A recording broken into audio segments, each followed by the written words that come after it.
All right, let's go live. Okay. Before we even get started with today's episode, chat, I can't.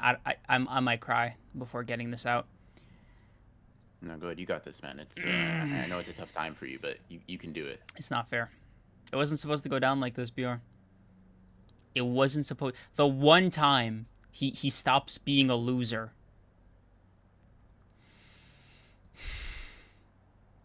Okay. As some of you may or may not have already known, Resident Mod, Live Harder, and I came to a bit of a wager last week after the most recent Blue Lock chapter at the time, right? The wager was as follows. If Barou scores a goal this week's chapter, there will be a new Barou emote. But if he doesn't, there is a new Blue Lock emote of my choosing, and I'll be real with you guys, I had a lot of Nagi aspirations, as I normally do. If you couldn't tell by the intro to this episode which one of us won, then I appreciate you guys. Yeah. Yikes. I mean, listen, so I want to say sucks to suck, Kreams. I'm not going to lie to you. You got bodied. Now, me, on the other hand, I have made a couple of bets with Liv about, certain manga. And I'll just say, me personally, I didn't lose them. Like, that's just how I'm moving personally. But I know you're not like that. So, yeah, Kreams will be adding the Barou emote that Liv has already made, mind you, for the occasion. It should be live right now. Onto there, yeah. So you guys can show your support when we start talking about Blue Lock. But, yeah. Announcement aside, sad day for Kreams, and low-key me as a Barou hater aside, right? It is, a nice Sunday. I hope you guys are having a good one. Hope you guys are having a nice Sunday afternoon. Hope you guys were able to read the chapters and have as much fun as I did. Because I'm not going to lie to you guys. This felt like I think every manga is going on break next week. Or yeah. Weekly Shonen Jump is, rather. Mm-hmm. But I feel like basically every series decided to kind of go out on this break with a bang. Like, I like JJK's chapter. Obviously, My Heroes was good. Black Clover's Sakamoto Days was good. Black Clover's was a chapter. Like, wow. Blue Lock was really good. And, like for the most part, all the chapters were very enjoyable. So I gotta say, like, we're going on a break week, and that's always sad or whatever. But, I mean, I think just about every author that we talk about cooked. The Barou emote should be up, guys. I see a couple people using it in chat. We'd love to see it. Jaden 3001, thank you for the 5. So BR, how do you feel about both the Kashimoto and Megumi disrespect with the Let Him Die? I don't know if I did. I guess I didn't make a public announcement on this, but Kashimo has been disciplined. I'll make sure. Like, obviously, I've talked to him about this. I told him that Megumi is actually part of the team. The chemistry between them went down a little bit. So I had them kind of separated in the locker room. Once again, punishments were dealt out to Kashimo here. He obviously was trying to instigate some bullshit. I won't let that slide. And not in my team, not in my program. So he was disciplined. And I'll make sure that he will not be doing something so heinous again. Thank you. No, but we'll talk about Kashimo. We'll talk about that chapter in a little bit. But we also have a new series for the book club that we're going to talk about. So that's going to be fun as well. But to start off, as we always do, you want to talk about Black Clover? Yes. Okay, guys. Right. Actually, stop right there. Hold the phone.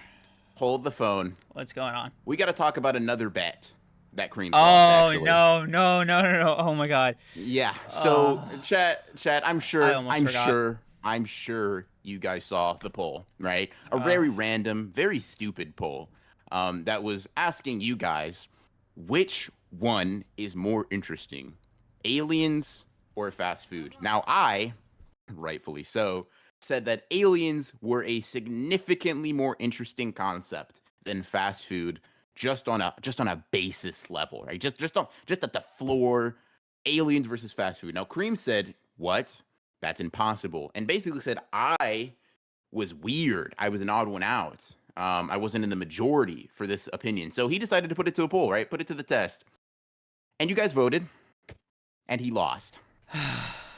Kreams lost, and you want to know why Kreams lost? Because he's wrong. Do you know the worst And that's part of me losing? two bets lost in 1 week. How do you feel? Both bets, by the way, were instigated by Liv. I just want to point that out. All right, this whole aliens versus fast food thing would have been totally under the radar. Would have been like a one-off disagreement, but no, it's not even Liv's fault. It's Gay's. That's right. I'm bringing it full circle. All right.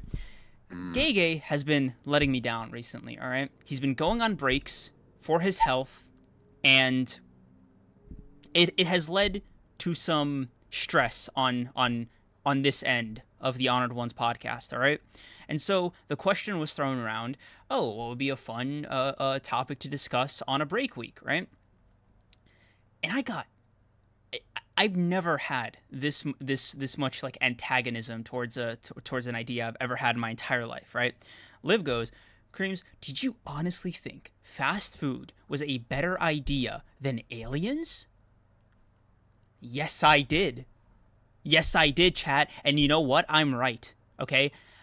What? This poll's results aside, I am a hero for what I do. Yeah, so basically, Kreams came to me and was like, Liv had the ridiculous idea that aliens were more and I thought interesting you'd side than with fast me. food. You're so rude. And you bro. thought wrong. You were incorrect. You were mistaken. You had a false idea, a misconception, if you will, because there is no reality in which fast food, something that you can see and get every day if you wanted to, is more interesting than extraterrestrial alien life. It's not possible, right? And I saw some people in chat literally saying, I just voted fast food, not even because it was more interesting, just because.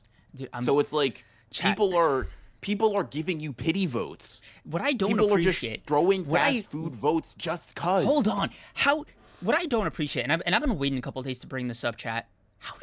How dare you guys like know it was me that added fast food onto that tier list? My God, to that poll. All right, what about me screams to you? Yeah, fast food, Kreams pick, huh? It could have been BAROU'S. You don't know how ridiculous this guy is. All right, off microphone.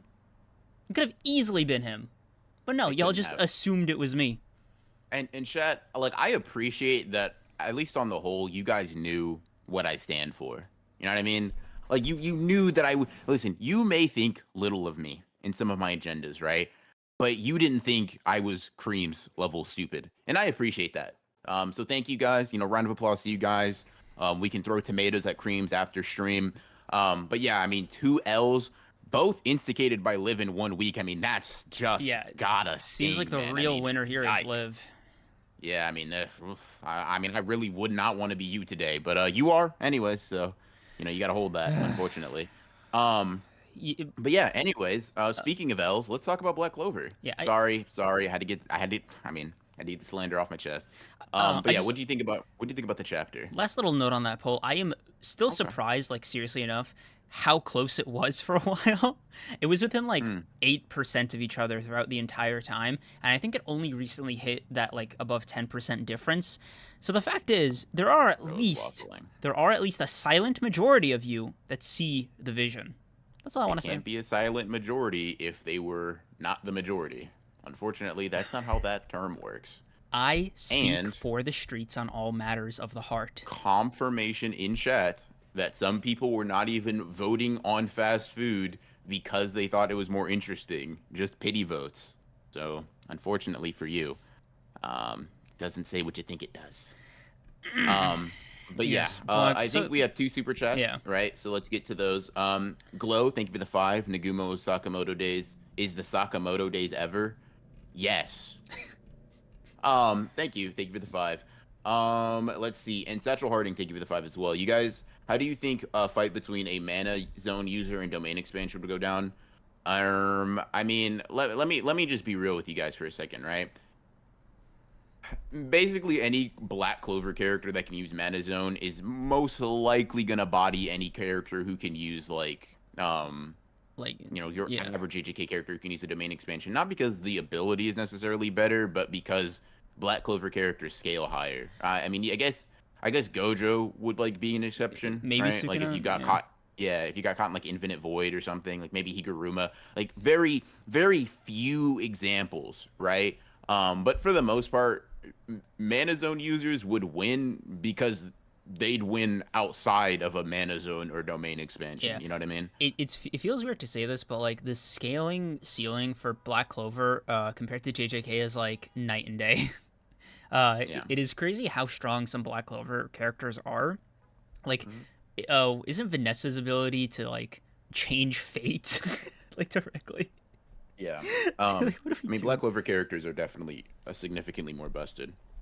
Yeah. But yeah. Um. Jaden, 3011, thank you for the 5. Kreams and his luck burnt more than Jogo after his fight with Sukuna. That's crazy. Now because you were cooking Kreams, I'm going to ignore the Jogo slander. Ugh. So I'll say it evens out. Ooh, thank you for reminding me, by the way. You just made me remember my agenda. Chat, Uh, all I need you to do is this, right? Once we get to the JJK section, just say Jogo, and I'll remember what I need to talk about. I will lock back in because I got some scaling for you guys that this new chapter gave me. I know it. Anyways, Oh my god, I know what you're gonna say. yes, No, sir. no, you're Yes, not, sir. It's bro. too late, buddy. Oh my It's god. over for you. Oh. It's over for everybody that doubted my goat. Ugh. But anyways, let's talk about Black Clover for a little bit, guys. Um, so yeah, how'd you feel about it, Creams? You're the resident like Black Um. Clover top 5, top 3 fan, you know, That is whatever. not what I said ever. Let's all calm down here. All right. Let's. Peak fiction for you, right? Anyway, so I thought it was fun. I really liked that Asta was able to bestow anti magic upon the Black Bulls, if for no other reason than A, it looked cool, and B, it wasn't. It was just unexpected enough for me to be like, all right, Tabata, you found a way out of this one, right? You managed to like roadrunner your way out of this wily coyote you got yourself into. Respect. Mm-hmm. Because I was fully ready for some like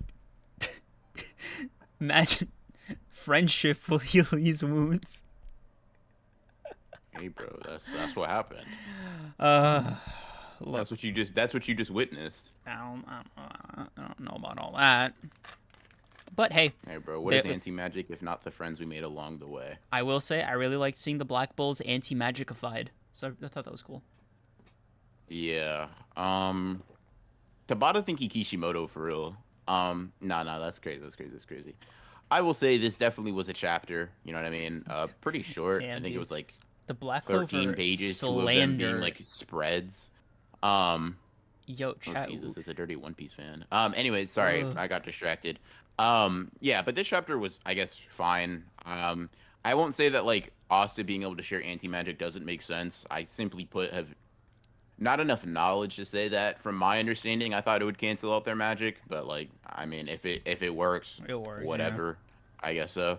I'm not gonna say it shouldn't, but I guess we're seeing the anti-magic Black Bulls. The reason like this in and of itself doesn't hype me. However, what I will say is I'm looking forward to anti-magic. I need it. I need that injected into my veins. I knew you had a badly. price. I knew you had I a price. need.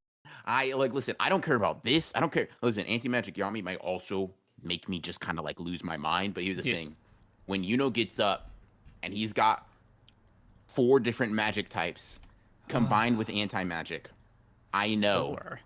What? Are you giving him he's additional magic types in this? he's obviously going to gain some Oh my because he's a God. prodigy. Oh my You God. dunce, right? Anyways, right after he has his 4 magic types, you know what? Now that you said something, make it 5 and gets anti-magic. I'm gonna be ready for him to steamroll everyone in the verse. I'm ready. I'm looking forward to it. This is an expectation for you. Yes. You're a dork, Hey, bro. Like, listen, all I'm gonna say is if you've read Black Clover, you know why I think what I think. That's all I'm gonna say. it's not even that it's like far off. It's perfectly in the cards for Tabata to do that.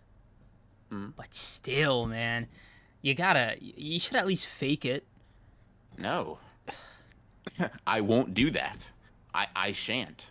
But yeah, I mean, on its own, I'm very indifferent towards the chapter. Like, this is like a very middling 5 out of 10 for me. Um, like, art was good, I guess. It's kind of like the floor for Black Clover chapters. They basically always got good art. Would BRDO if dies? The Black Clover section's not happening anymore Oh on my the god, podcast. I knew you'd say some shit like that. I knew you'd say some shit like that, bro. You are one predictable guy. As a matter of fact, chat, I want to skip over to the book club for a second, because you know what, dude? The second I saw this guy in Slam Dunk, I knew who you were gonna be rooting for, bro. You are like, you are the most predictable. Look, chat, I'm gonna give you guys the secret. All right, this guy, give him any series, if there's a character that's even slightly like Sasuke, he's hooked. He's in. He's locked. He is, dare I say, even loaded. All right? Y'all will never hear the end of it from him. Correct. Like, I don't know if you expected me to disagree. I kind of did. I don't know if you thought I was going to be like, what? No. Bro, what? Bro, you are... Rukawa, I guarantee you Rukawa's going to be my GOAT. Like, there is no room for error here. I'm correct. Right? Bro doesn't crack a smile and has 2 speaking lines. GOAT! Peak fiction. It's amazing. Literally exactly that, bro. Like, I saw him, I said, damn. This is obviously going to be my GOAT. This is clearly going to be the guy that I root for in the manga. Right? Like, it just is what it is. Like, oh wow, unpredictable. Instead, I like to frame it as this: I'm consistent, right? I'm there. You know what I mean?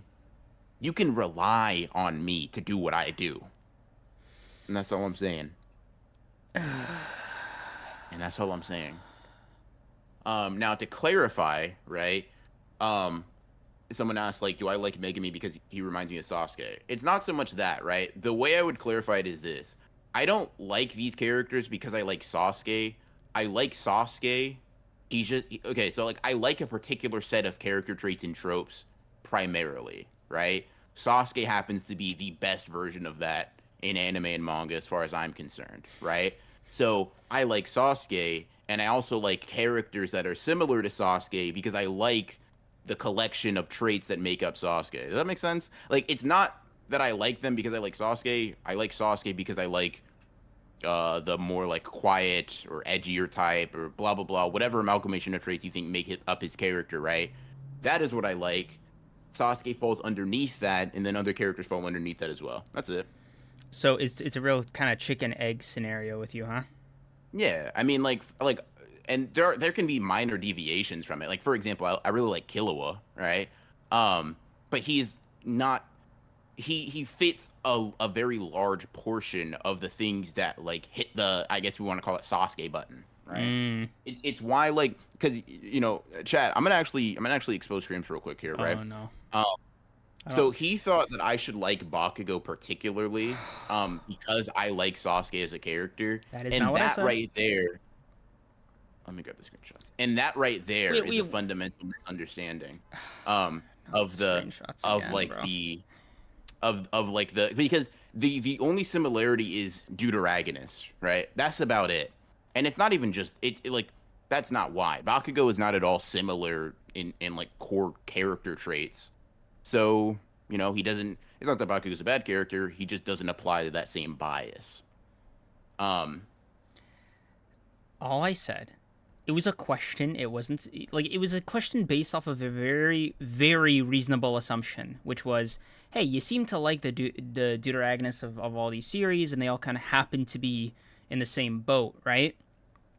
Bakugo's only difference is that he's just a little boisterous, right? Little loud little guy. No, right? You're misunderstanding. His only similarity is that he's a Deuteragonist. Everything else about them is different. You know what I mean? I mean, I don't know what you want me to do, bro. I'm calling a spade a spade. Like, in chat, I said this to him then, right? Saying that because I like Sasuke or like characters that are typically Deuteragonists, edgier rivals, blah, blah, blah, and then applying that to Bakugo is like me being like, well, you like Luffy, right? And he's a protagonist. So you must like Tenma because they are both protagonists, right? I mean, they're very similar. You like the protagonist of every series, right? And it's like, well, that's not how pattern recognition works in the slightest. at all.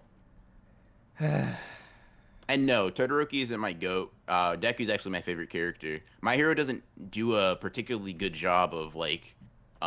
It's weird that Todoroki's weird to me. That one is a little perplexing, because like that's Sasuke if I've ever heard one.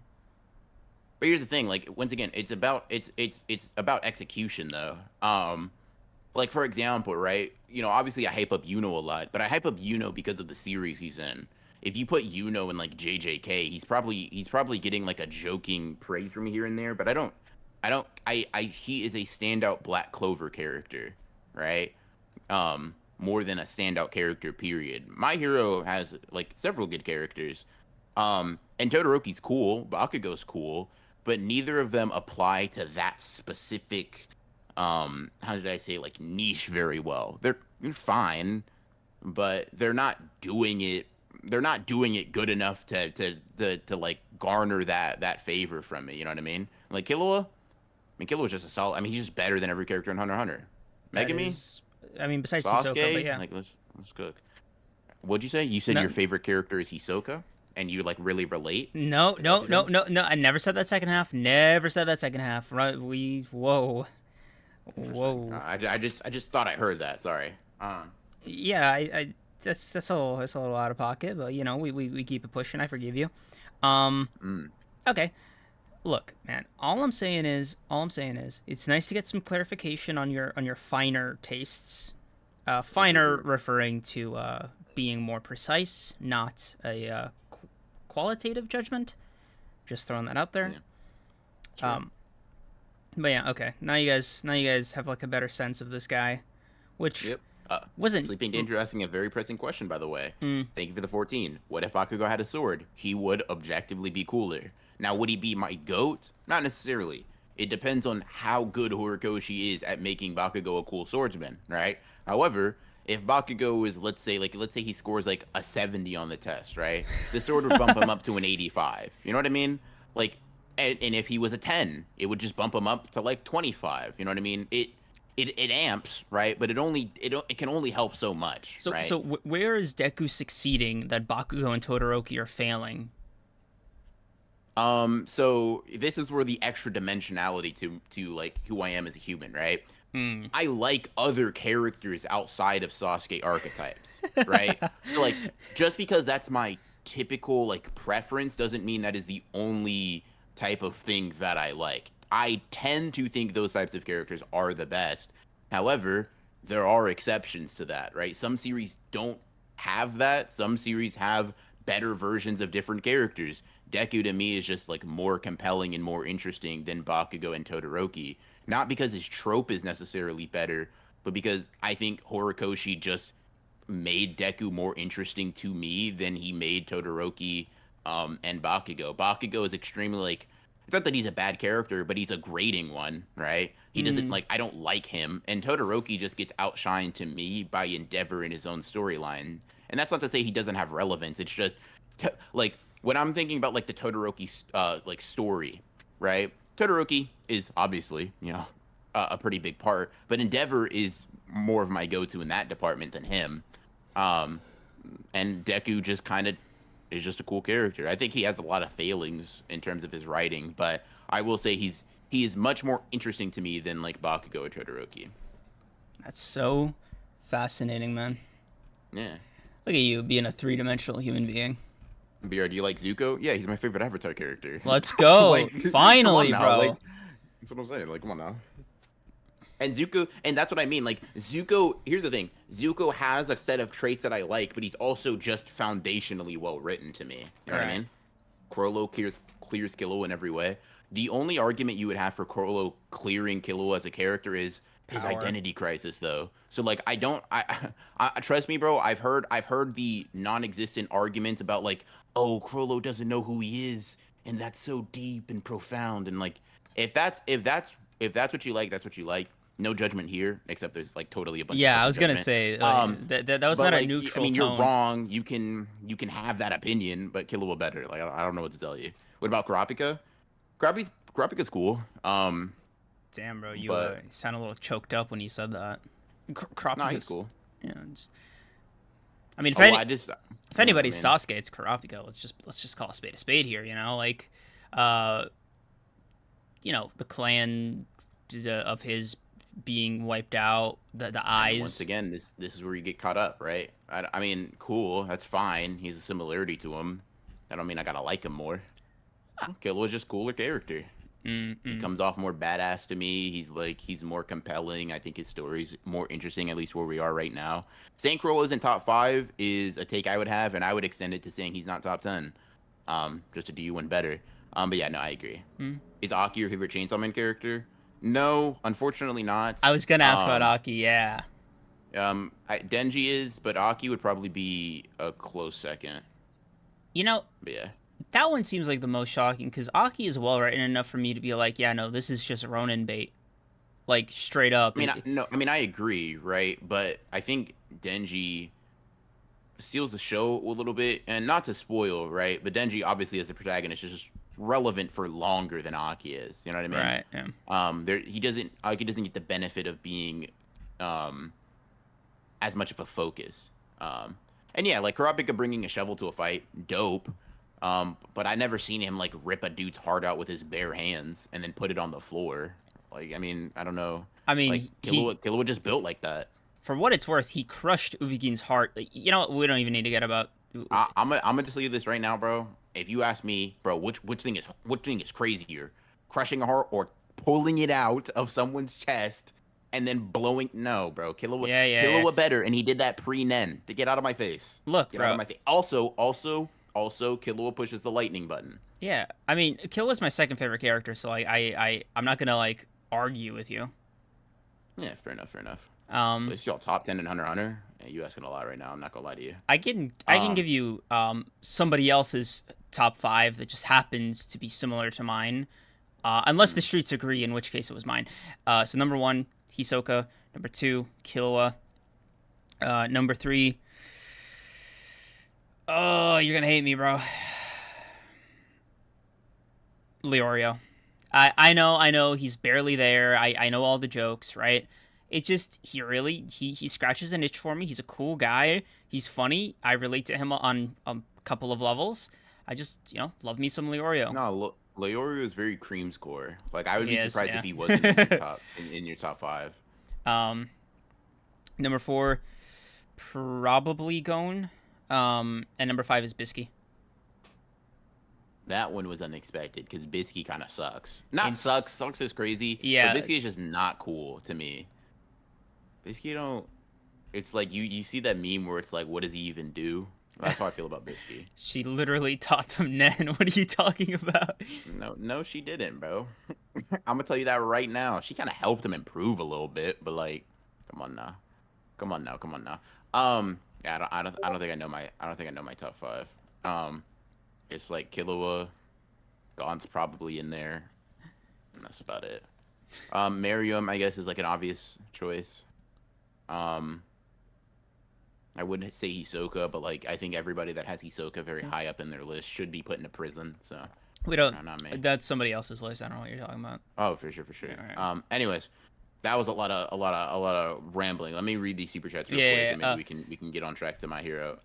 Kishkin, thank you for the 10. Been a fan of you guys for the past year or so. Just wanted to say I appreciate you guys banner and reviews. You have no idea how much you guys make 11-hour Sunday shifts go by faster. So first of all, thank you. We appreciate the support, and we're glad that we're gonna help. And second of all, 11-hour shifts. Yeah. God. Bro, what are they doing to you? Yeah, what's going on here, bro? Like, you know what? Like, hey, I bet the 12-hour stream, I bet that hit different. Yeah. I bet that hit different, bro. See, no, the 12-hour stream is like especially crazy because like we left an hour left over. You know what I mean? Like we gave him an extra. Started, ended, and we're like, oh, I get extra. Nah, that had to been nice. That would have been wild. But yeah. Super random thought before we continue with the super chats. You see how in the image for the stream we have like our little Twitter handle up there. Y'all think we should change it to the X? To be biblically accurate. Fuck no. Anyways, Jesus. Yeah. That was. If I could hit you from across my screen, I would. Because even. You know what happened? I finally got that update that with all the text changes, so like tweets and retweets and all that are gone. So they're just Hmm, posts and reposts. And it was just yeah, like, man, it really is gone. Excuse me. yeah. I still see retweets, so I'm gonna hold on to that. But yeah. Damn. Um, Elon will fix such that. Satchel Harding, thank you for the 5. Current Yami versus current Gojo. Speed is equal for obvious reasons. Both have information on each other's abilities. Gojo just opens a domain expansion and probably like bodies Yami, assuming all of the like conditions. If Yami's faster, like I know you didn't ask this, right? But like just for all the people that were like, well, but you know whatever. Yami's faster in a normal scenario, but if Gojo especially knows that Yami's like dimensional slash or whatever could potentially get through the limitless, I mean he's just gonna open the domain and just body him. And if they're equal speed, Yami's likely not going to be able to just avoid it. Mm. I mean, So that's my take. Yami's whole thing is like he's particularly not fast. Like he's not a speedy character. So Gojo just outscaling him in that regard would make a hell of a difference. Yeah. Alexander does stuff. Thank you for the 2. I get the feeling Ronin's gonna love Final Fantasy 16's protagonist. Is he an edgy swordsman? If so, then yeah, probably. But yeah, thank you for the 2 as well.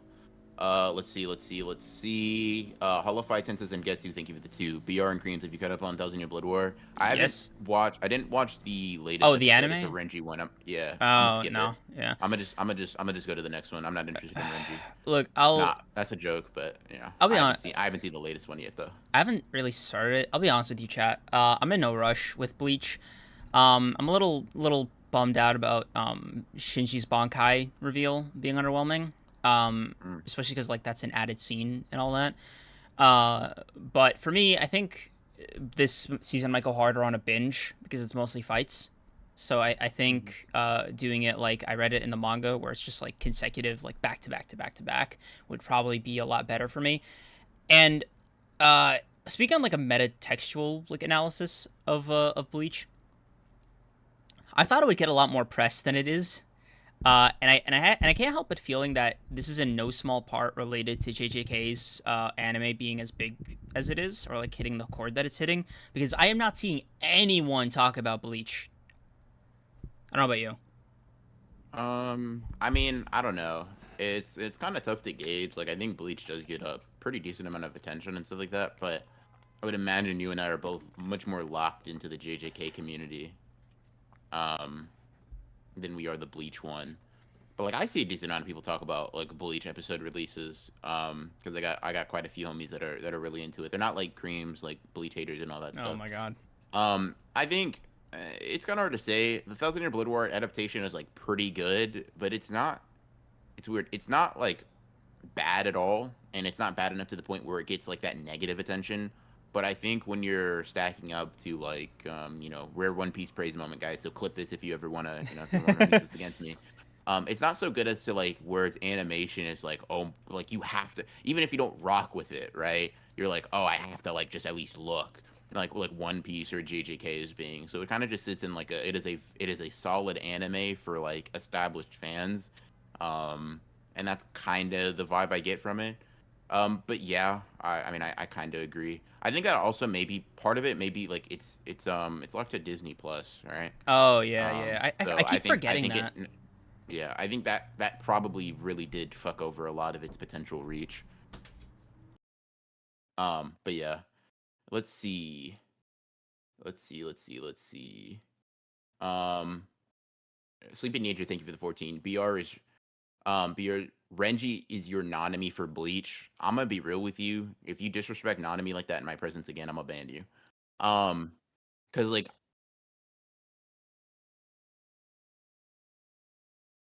listen, bro, I've now officially put out a short that has nothing to do with Nanami getting hurt or losing. So get off me. And listen, bro, I listen. Here's the thing. You know what? No. Nah. This is the opportunity to talk about this since you guys want to keep bringing it up, right? Okay. What do you want me to do? Like, for real. Like, if I include Nanami in a versus battle, no, chat, talk to me here. Talk to me, right? Look. Who would be interesting to put Nanami against that doesn't kick his ass? Talk to me. Give me ideas. Interesting. If you say some bullshit like Momo, get out of here, right? Give me an interesting matchup that you would be interested in, you would watch, right? That Nanami goes up against, and you're like, damn, Nanami wins, or at least he has an argument for winning. I'll wait. Nanami not No, having let's a really domain do is this. really messing me up right now. No, Panda, let's Panda, literally have this combo. Panda. Panda. Kreams, let me ask you something real Oh quick. my Have god. you ever watched a Panda versus battle in your life? I haven't seen any, so it's a trick question. Yes, you want to know why? Because nobody gives Oh a my God. fuck about Panda, man. Bro, that's what you're here for. Bro, you're supposed to be a JJK public servant, right? You're supposed to tell me what's interesting, bro. No. Listen, bro. You know what? You're right. I'm here to tell you Panda isn't interesting. Like, I don't know what you want from me. Like, chat, listen. Be real. Be real. There is a very, very, very small handful of people that Nanami can even be compared to in the first place, right? Then there's an even smaller handful of people that Nanami can be compared to that are interesting. And I'm sorry, but a lot of those people happen to kick his ass. That's not my fault. I didn't write him that way. Get mad at Gege. He made him weaker. And in fact, now, I mean, like, Gege doubled down on the Nanami hate in this chapter. You're doing the thing that Nanami explicitly told Yuji not to do. Don't compare yourself to Gojo, bro. To Gojo. Hold on. Somebody said Nobara. What? What? Okay. No. The thing is that we know for a fact there's no discussion to be had there, right? Oh, I got one. Nobara I got one. Sword guy. Nanami blew up sword guy. I got one. Now let's talk. Okay. This motherfucker said 3-finger Sukuna as if Nanami does not turn into fucking sushi.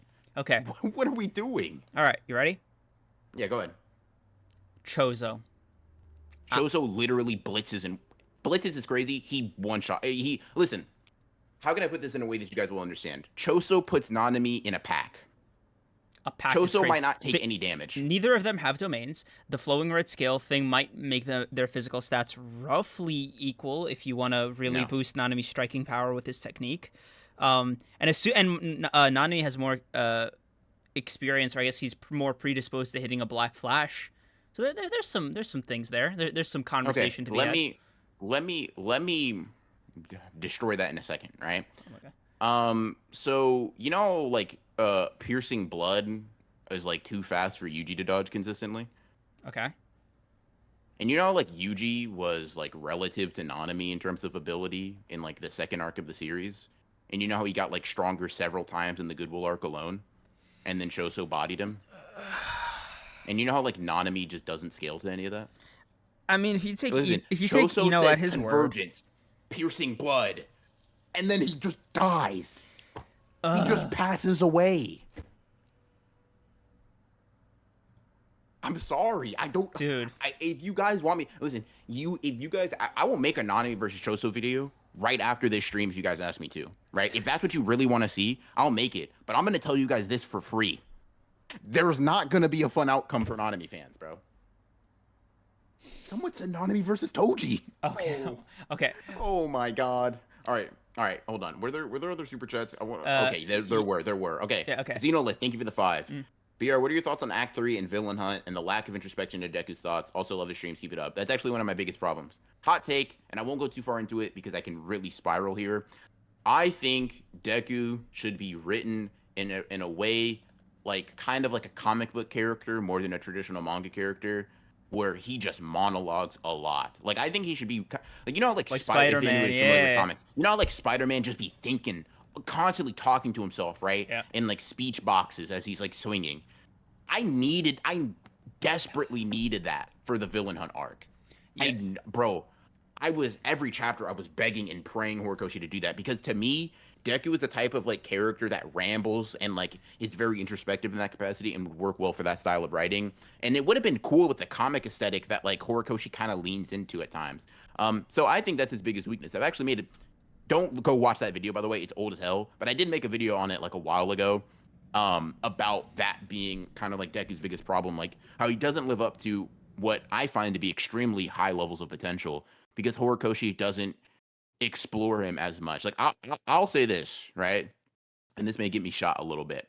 Oh I think if Horikoshi wrote Deku, right, to the level at least I envision in my mind, right, with the potential and the things the tools he had, I would be caping for Deku. I would be saying like he would be in like Yuji conversations for protagonists for me, right? Like I'd be like Deku and Yuji are the blah blah blah blah blah. You know what I mean? Currently he's not. Like he's kind of a tier below that. Good, not Yuji, right? But I think he has the potential to be. I just think he just doesn't get that level of that gas. Horikoshi really fumbled the Dark Deku arc.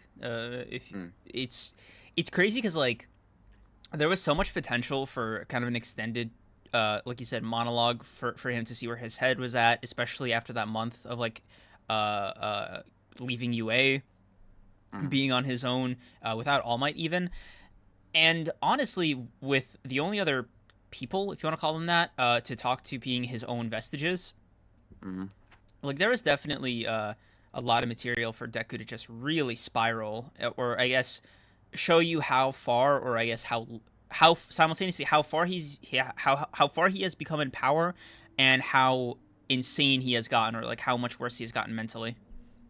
Yeah, I think so. Yeah. I won't go too far because I could ramble about like how heartbroken I am about that forever, but you know, it is what it is.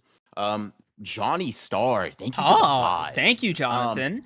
What's up, boys? Johnny Star, boy wonder here. Love the streams. Ronin, would you do a video on Naruto characters dealing with domain expansions? Yes. Thank you for the idea. That actually sounds kind of hard. I also have another one talking about like a certain JJK character dealing with a certain Naruto ability, so I'll add that to the roster of things I do. Trying to diversify a little bit, you know what I mean? So I appreciate the idea. And no, Gear 5 did not break the internet. I logged into Crunchyroll. I clicked that shit easy. Maybe your internet just suck. Anyways, the hating is crazy. That's all I'm saying, bro. Like I had to, because I just wanted to know. I was gonna tweet out about it, but I decided I literally just want to have a peaceful night, so I didn't. Because I would have died. So, and also that's kind of lame. You know what I mean? I don't want to like. Sure, I don't really care for One Piece all that much, and sure, I don't really want to see all these motherfuckers like talking about Gear 5 for hours and hours and hours. But you know, I'm not trying to rain on like, I know you like One Piece, bleh. I know Johnny likes One Piece, bleh. Augie, etc., etc. I'm not trying to rain on y'all's parade, and I mean, Gear 5 is like, you know, momentous occasion for One Piece fans, right? So I decided to let y'all have that. You're welcome. I heard you holding back some throw out. No, you don't gotta like mask it with me, bro. Like, listen, I'm willing to do something like that for my friends. You know what I mean? Yeah, you're real magnanimous. You know, it's funny that Johnny brings up the Naruto thing. Because okay, I don't know. Have you seen the Kakashi versus Gojo animation? I haven't seen the animation. I have seen the video from the scaler who shall not be named. Wow, I didn't even know that was a thing. I'll try to approach this a little bit more carefully now. Anyway, so as y'all know, I haven't sullied my eyes and my brain with Naruto that much. But I was curious, right? Where, like, what stocks do you have in that pairing with of you know, the blindfolded senseis? Bro, are you? See, you know what? No, I gotta slander you for a little bit. Oh my God. You have a God. real knack for trying to spoil shit. You know that? No way, that's a video. I just finished writing. No way. There is no thumbnail. Are you serious? Kakashi and Gojo video. Are you actually serious? Now you gotta see the thumbnail. No way. No way. Let's go. Now you gotta see the thumbnail because you're pissing me off. Show me. Hold on. Let me pull it up.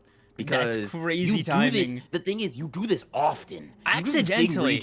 Where you just, hey, what do you think about this topic that you're about to literally talk about? Bro, I swear, it's actually real. Oh my God. Like, no you do way. that so often. So chat, guess what? You got a little sneak peek, a little teaser. You're getting a Naruto video soon. Dude, multiple Naruto videos hilarious. Because like, dude, we haven't even spoken about this like privately. Like, I just. No. He just brought up. He just said, how can I ruin a video topic? You know, this actually brings me to a good guys. Maybe, just potentially, I might have psychic powers. Because, like, this is crazy. No way. Kreams the best leaker of all time. I'm sick. Bro, y'all don't understand the kind of timing I'm on, even accidentally, right? I've tapped into the psychic field that One Piece leakers have been on for a while now, and that is the second Oda even thinks about One Piece, they're scribbling, they're drawing, they're beating him to the punch with drawing the manga, all right? They've already written out the whole chapter in the time it's taken him to, like, zip up his pants after he's done in the bathroom, right? That's the kind of timing I've been on accidentally. I keep tapping into this power system like by accident, right? My potential for this is crazy. Yeah, bro. Look into a career of that shit, because you got a knack for it, buddy. You really got a talent for it. Because like, this is like the 5th time yeah, you've done this. I know, not even just in private, no, on stream. Yeah, and dude. I'm like, in private, my stats increase like a crazy amount. That's fucking wild. Yeah. Oh my God. Anyways, this isn't like it's not like a scaling video. It's a character thing. But that in any case, right? Who cares about that stuff? You know, I guess Kreams spoiled the surprise. You guys can look forward to that. Let's see. Super chat. Jaden 3011. I'm gonna be Cap. Thank you for the 5. I'm gonna be Cap. NANAMI versus Toji. His ratio, curse technique, attacking weak points basically helps him against Toji's body. No, and I'll tell you why. Right. This is my theory for the heavenly restriction biology. Right. We know that they have like enhanced resistance to curses, Maki and Toji.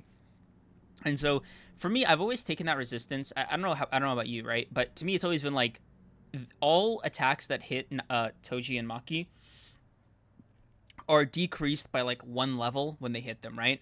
So if NANAMI's using his curse technique to like give him a boost in, you know, physical stats, what ends up happening is on Toji and Maki specifically, this is all headcanon by the way, on Toji and Maki specifically, it would just be like him hitting them with full power, as if he was hitting like anything else, right? Without his technique, if that makes sense, right?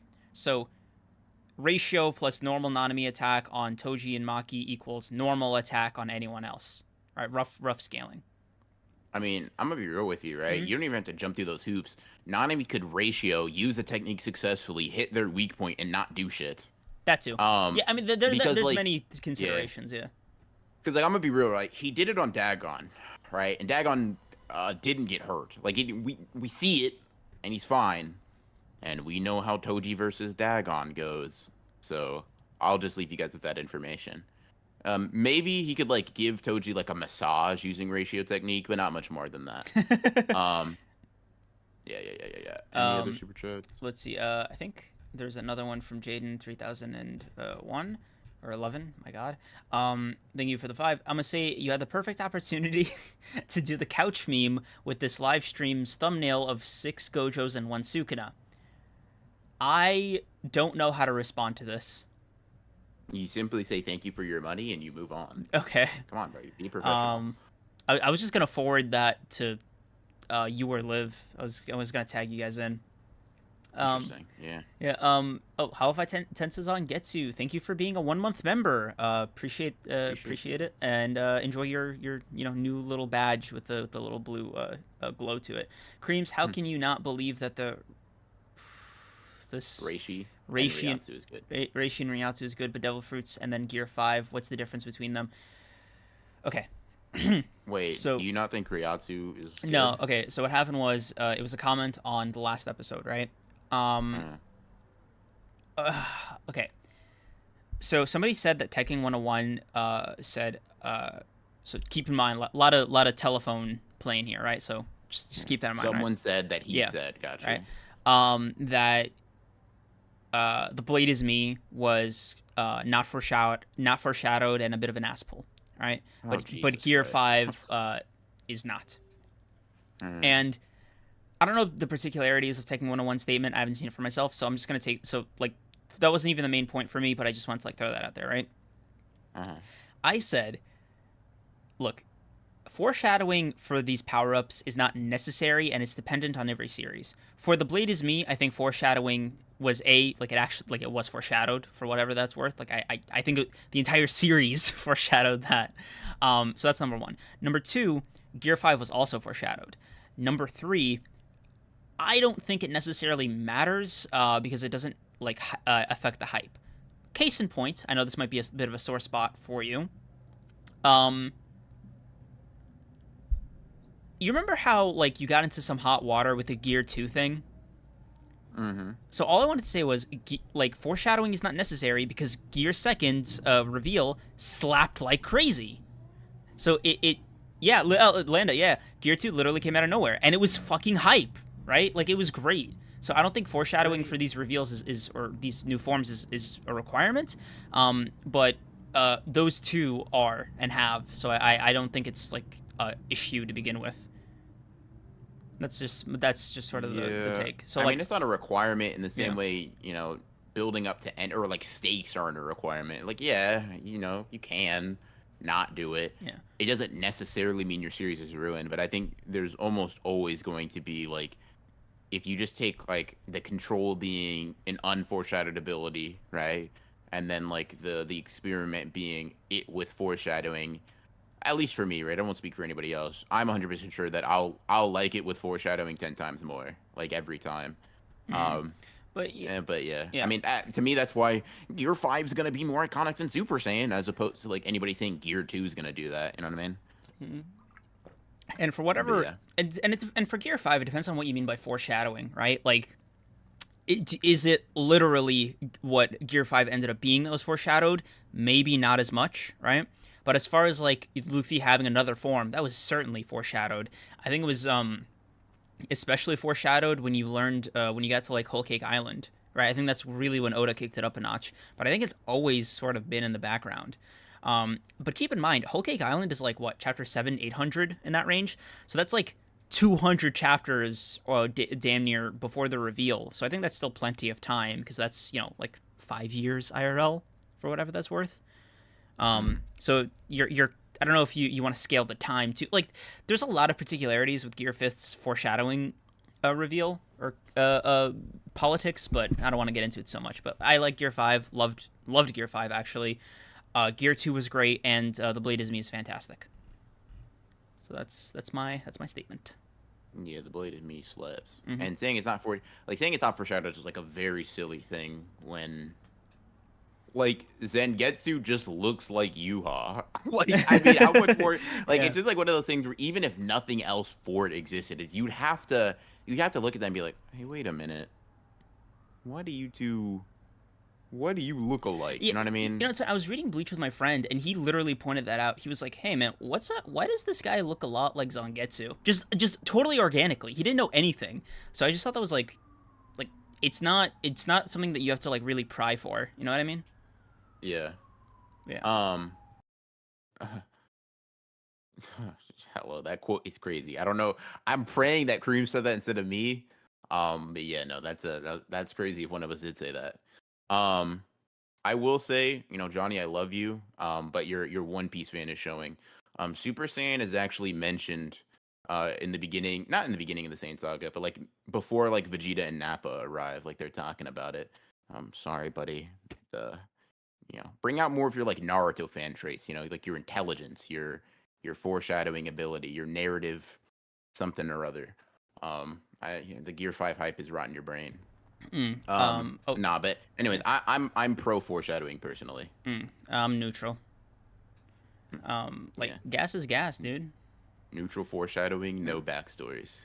Kreams 2023. Um Heroism takes on many forms. Br, I've told you this repeatedly. sure, fair Yeah. enough. Cash Sanders, thank you for becoming a member. Appreciate Welcome you. to being an honored one. Have enjoy all the emotes. Yep. um, let's see. Half Five Tenses on Getsu. Cool Creams. Thanks, man. Anytime. Appreciate you. I'm gonna ignore the Bleach slander I just saw because that shit pissing me off. Now let's see. Let's talk about My Hero Academia. Now, Mm-hmm. maybe I'm crazy, right? And maybe I just like gaslit myself into thinking people hated on this chapter before, like when it was just like leaks and skins stuff like this. But shortness aside, I thought this was really cool. Yeah, Um, I surprisingly enjoyed it. I was fully ready to call Horikoshi a fraud, wash, take away his pen. I was gonna say some stuff about his parents that I'm thinking might have been a bit too huh? extreme. Yeah, no. I was going in with a lot of hostility, right? And Okay. he didn't let me down. Dare I say, he might have even moved the needle, especially with the last line All Might delivered. He was like, there was never a Oh single yeah. fight I went into where even the thought of losing crossed my mind. I was like, oh, that's Yeah, no, cold. that's nasty. Yeah. That's nasty business. And him using shoot style, what? That's great. And Like, Black oh, Whip. Oh my the god, bro. way it's just like, oh shit, Deku was trying to be All Might all this time, and now it's the other way around. I'm like, huh? What? This shit was gas. I fucked with it a lot. I think it was short. I really like this though. Um, I mean, Jesus Christ, this was a really fun chapter.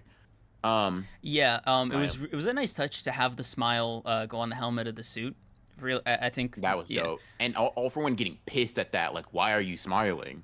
yeah. He Like, like what are you? I think Yeah. my favorite part about this entire chapter was the back and forth between the two, because you can tell like for Mm, All For One, like he really hates All Might. Like it's not just the usual like cold, calculating thing he normally does whenever it's anybody else. mm. With All Might, like that shit like comes out. Like he's like, I don't care if I can see through your plan or that you're trying to stall me. I will I hate stop. you. I will stop at everything. Like literally, I will let Shigaraki die before I even like let you like I am not letting this shit slide, bro. Yeah. And somebody asked like, why is this the only like Iron Man suit we see in the series? And I'm just gonna be real with you. I will just posit. I would just say like this, right? Hmm? There was a point in like Marvel where the Iron Man suit was the first Iron Man suit. You know what I mean? Like there has to be a first, right? Hmm? There has to be a point in some universe or some like particular verse where if this level of technology is introduced, there has to be a point where it's the first one or the prototype, right? And to me, for the number one hero to be able to have access to that, yeah, that kind of like I'm okay with like to me that makes sense, right? We're going up against the greatest villainy probably in history, and the number one hero said, "Listen, I want to be on the front line." And we know about people that like have like access to like ridiculous attack, Hmm? right? Hey, to me, that's not super crazy. That's not super wild to think that All Might could have these resources that no one else would be able to have. And these resources are only really working in the way they do because he's using them in a very Deku like way. You know what I mean? He's Hmm? not just before he would just brute force All For One, right? I'll just hit harder than you.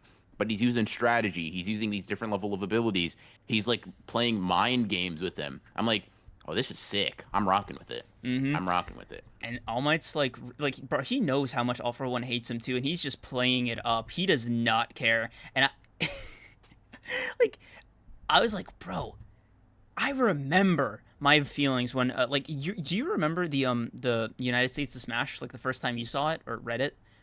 That shit was Yeah. yes, bro. That took me right back to like being a My Hero fan for the first time. I was All like, might cook something up for yeah, me. To me, I'm not gonna lie to you. Horikoshi's been on a like a 4 or 5 chapter streak where I'm like, huh. you remembered. I'm not gonna. Yeah. I'm not gonna lie to you. Like, if you continue this, like, well, I might have to look at you differently again, bro. Like, I'm not gonna lie to you. You've been like, usually it's like a 1 or 2 thing, right? You burn out a little bit and you come back. Hmm?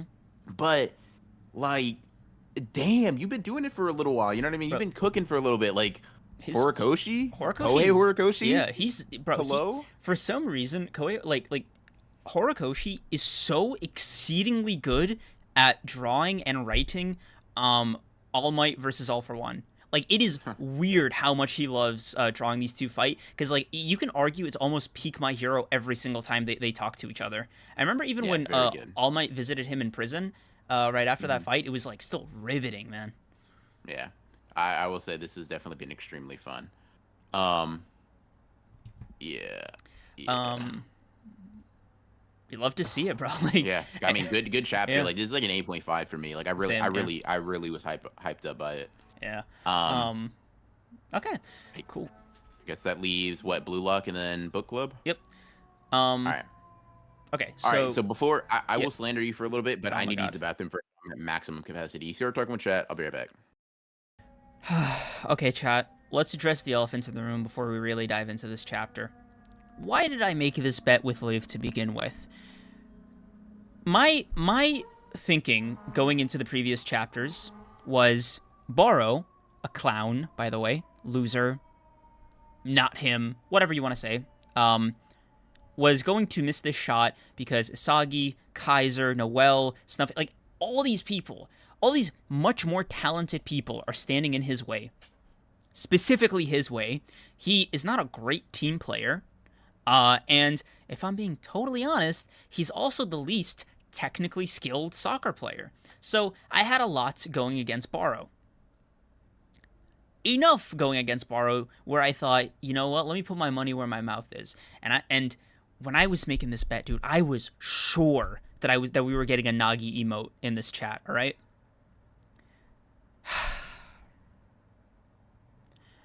And then he scored. And it was a cool goal, dude. The art was crazy this chapter. The goal was phenomenal. Dare I say transcendent. The dialogue had my heart racing from start to finish. I was furious. I was so mad. And now here we are. I don't know what to do with myself. So I've decided on a new approach. Okay. You guys ready for the new approach? Here we go. I've always been a Baro fan. Day one, you know, I was there rocking my king. He don't miss. He's clowning Isagi. He's clowning Kaiser. He is going to be the new best striker in the world.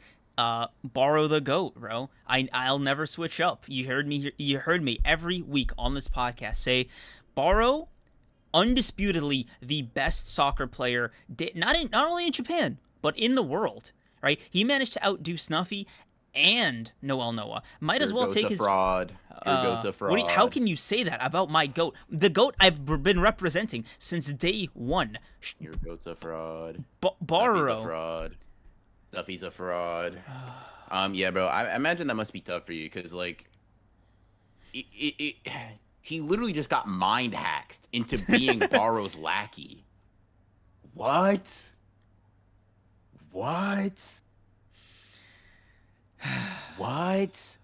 You're telling me Snuffy, the greatest in the world, not just, he didn't just get out, he got mind hacks into becoming a goon. Bro, bro, that's disgusting. You don't understand how badly Snuffy let me down. Like, I've never seen, this might be a first for me, right? Because there's always the kids getting hyped, right? The Blue Lock players. You never see, like, the Masters getting hyped. They have a lock on this sport. They know what they're doing. They're just, like, all right, you got to catch up to us. Snuffy, like, let's use the transitive property here, right? Baro impressing Snuffy and, like, elevating him or helping him makes Noel Noah seem a lot more pathetic to me. That's all I'm gonna say. Hey, listen, bro. I understand, like, the slander diversion tactic. I invented it, right? But I'm not gonna let that slide. All right. Listen. God damn it. No, I'm a known Baro hater, right? So I will accept my just desserts as well later. However, I knew when Baro started going on his little rant, his little ramble. At least in this bout, it was over. Isago Nation was going to be taking a little bit of a break, right? Now, Kreams didn't get it. If you go back and you play the last few episodes, he's like, well, he hasn't done anything. He hasn't scored, right? What do I need to apologize for? Right? And in that moment, I was like, listen, I acknowledge the Baro hate. I respect it. Like, I'm a Baro hater myself, a professional even. I get paid by the hour to hate on him, right? Here's the thing. Even I can acknowledge that just for my ability to, read a story with my eyes open, this means big things for Baro's character, right? Kreams couldn't see that. The glasses weren't working. They weren't taking effect. And, he made a bad bet, a horrible bet, a bet I wouldn't have made because, I mean, come on. And he thought Baro would not score. But he scored in extremely impressive fashion, unfortunately. And that just has to make it sting worse. Now, let me wipe my tears real quick because this is a celebratory occasion for Kreams slanderers everywhere, right? In fact, if you hate Kreams and you would like to just get a little bit of slander, maybe just throw a Baro emote in chat just to really just create a wall of Baros for him to stare at. Let him just come face to face with the person who defeated Snuffy and him. You know what I mean? What is that? What is that locker room looking like after this match, right? Like, oh yes, Baro, you've officially surpassed me. I'm now a player on your team. I'm gonna talk to Ego about making you the master of this team, bro. I'll just fetch the water for you, Master Baro, sir. Bro, I mean, I don't know what to tell you. Not you guys actually doing the Baro wall. No, what are we doing here, guys? This is solidarity. This is what we love to see. We love to see community, right? Do we? And is this the thing we love seeing? Yeah, we love seeing it. Yukimi equal Kreams in terms of vision. That's slander towards Yukimi, and I won't have that. All right. Be nice. But yeah, he just couldn't see it, right? And it was just really interesting to see Snuffy just fold. And I mean, we'll get to Isagi in a second, right? I have some words for him. I'm going to take him to the side, right? We're going to talk about this level of performance because this is what I signed up for, right? But damn, Barou said move it, and Snuffy said yes, sir. Like what? Oh my god, Bro, how can you do this to me? And the worst part is, I don't know if you caught it like while you were in the bathroom, dude. My heart started moving. I was on some Snuffy timing with this chapter. I'm ashamed to admit it. Barou damn near inspired me. I was like, nah, bro, this shit is gas. That's what I'm saying. Like that's why, and I'll get to the Barou hate, right? I promise you, I will. Trust me on that, chat. But I have to acknowledge these past 3 chapters for Barou's character have like not only just been hype, but I think they've done something that a lot of Barou chapters or like games haven't been able to do for me, which is like kind of get me to buy into the hype. Because for Barou, I think one of the things, and I think Kreams, you'll agree, one of the things that was lacking for me was like self-awareness, right? We've talked about like, but for Barou to be like, oh, I'm aware. Yeah, you know what I mean, like, I know, but that's just how I want to play. There's no point in me playing if I can't do it my way, right?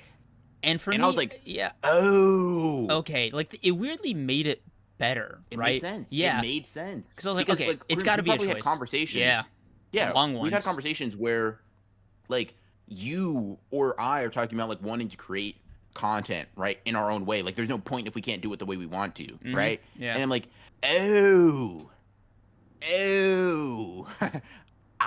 I see the compelling nature of your character now, right? So I gotta give it up. Like, the goal was obviously super impressive from like an in-universe standpoint, but I think more from a character standpoint is where I'm impressed, because that self-awareness really made him acknowledging it, and then him kind of like spelling it out for me of like, no, dude, I'm egotistical, but I'm not dumb. I know this is the much more difficult path to go down, one that could lead to me being a failure for the rest of my life. However, it's the soccer I want to play.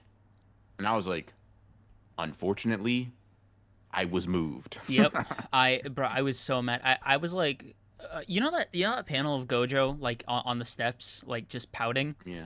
Me, bro. I was like, no way. My heart just got swayed by fucking Shoei Barou or this. And 3 spreads back to back for the kick is disgusting work.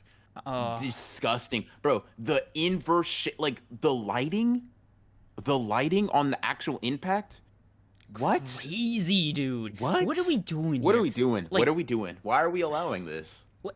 Like, listen, I knew Barou was gonna score. I feel robbed. But not like this, bro. Like, you don't understand. The people guarding him. Nutmeg, like a double nutmeg from through Isagi and Kaiser's legs, past a hyped up Gagamaru.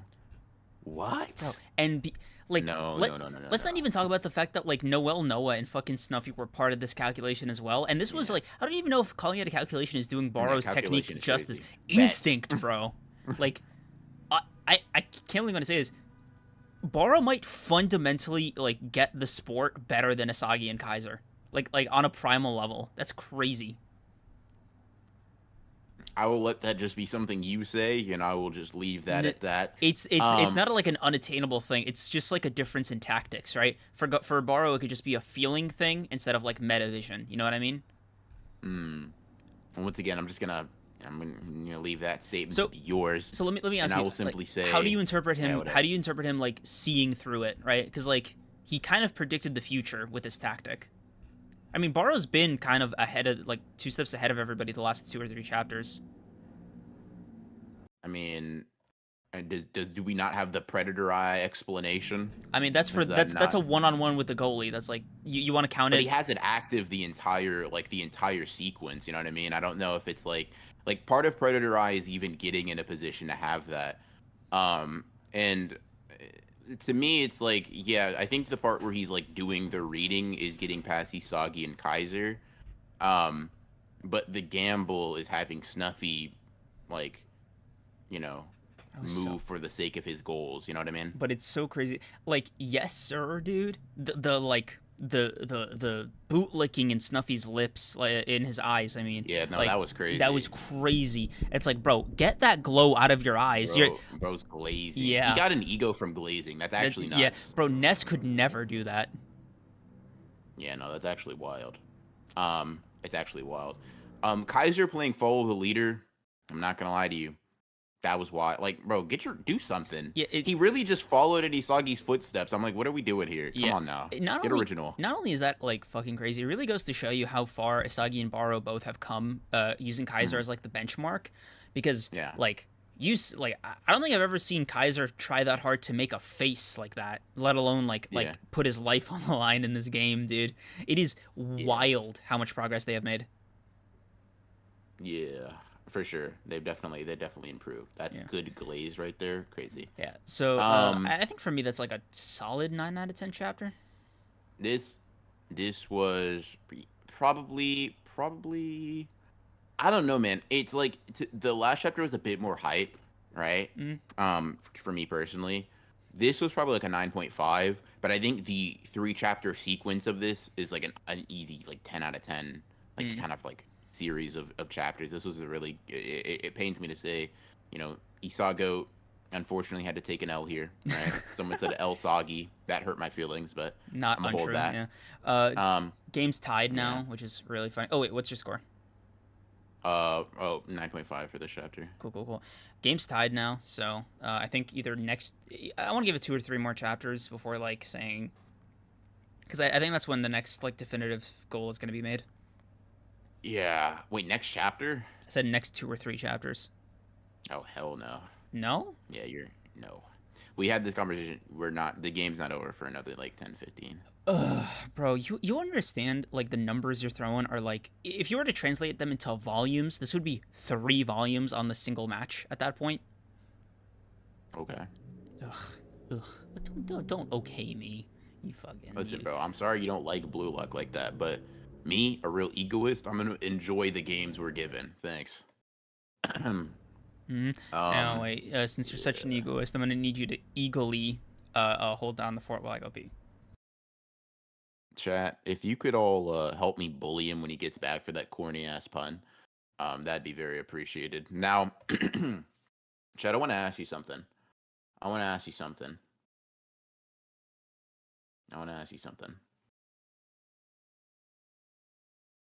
How do y'all feel about Slam Dunk for all the people that have read it? Because that's the next thing we're going to talk about before we get into JJK.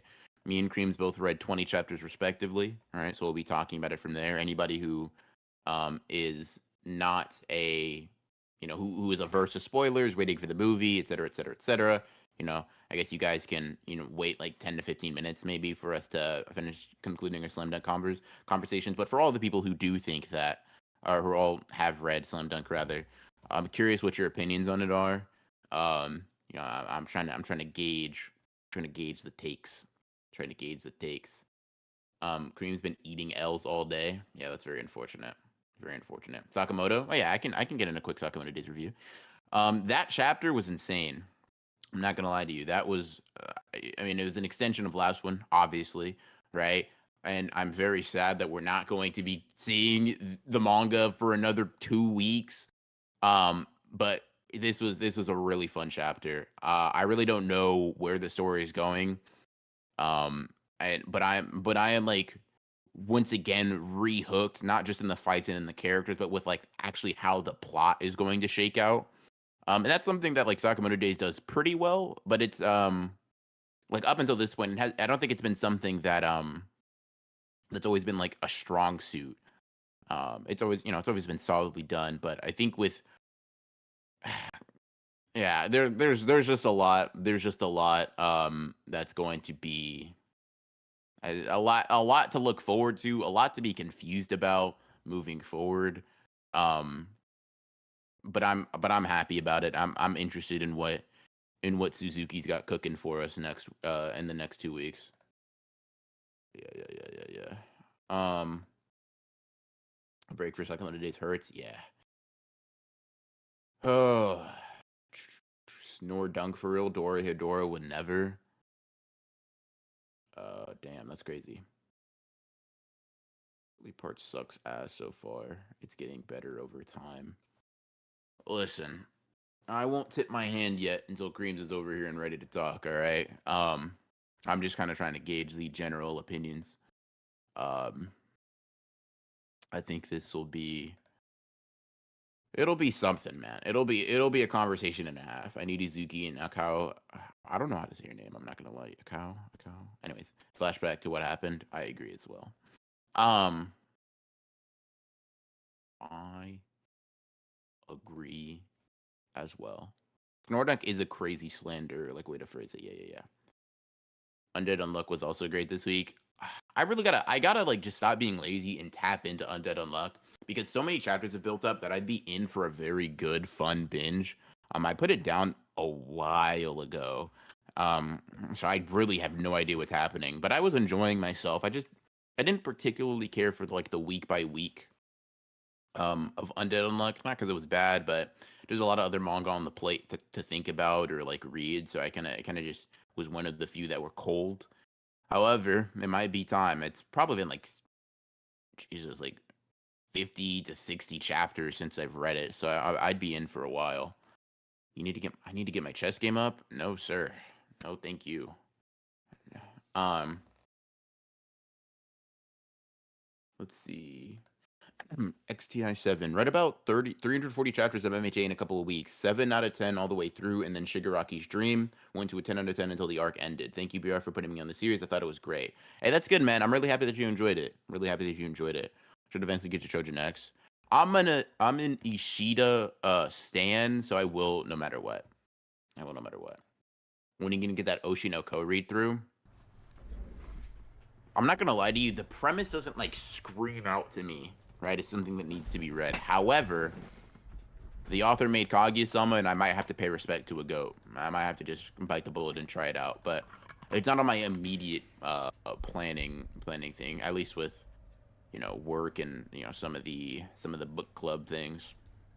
How we all doing, chat? How's BR been treating you? You can tell. All right, chat. Throw the tomatoes. Have you read Tenkaichi? If you're talking about Tenkaichi with the super long name, that's like the battle tournament manga. Yeah, I'm not caught up, but that's just I don't like stopping through the fights halfway. Whenever a fight ends, I'll pick it back up. Damn, that's crazy. So, book club. Slam dunk, huh? Yeah, I gotta ask you what you thought, bro. 20 chapters in, what's your initial thoughts? Funnier manga than what I was expecting. Oh no. Let me rephrase. It is more comedic than what I was expecting. Okay. Wait, elaborate, like explain, talk to me. Like every 1 in 10 jokes makes me laugh. But it's not offensive. Just kind of gets like a. I'm not bored. I'll be honest with you. My main takeaway from reading the chapters was like, I would kill to know what it's like reading a basketball manga as you, because like I was like, okay, bro, there is so little basketball in these 20 chapters. There's like, God, bro. Whew. There was like 2 chapters max that had like serious basketball in it, and the rest was just like. I don't even know how to describe it, like a bad rom-com. All right, bro. All right, listen, chat. I have not written off the manga permanently, right? People have said that it gets better as it gets more serious, blah blah blah, right? But I have to speak my truth, right? I'm gonna be real. These 20 chapters were pure dog shit. Oh, you're saying just like a more direct approach. Okay, interesting. I'm just gonna be real. I just gotta be real with you guys because I know, like, I love basketball, right? And I love sports manga, and I love sports manga that do slice of life bullshit to get you into the characters, right? That is like, not Blue Lock, by the way.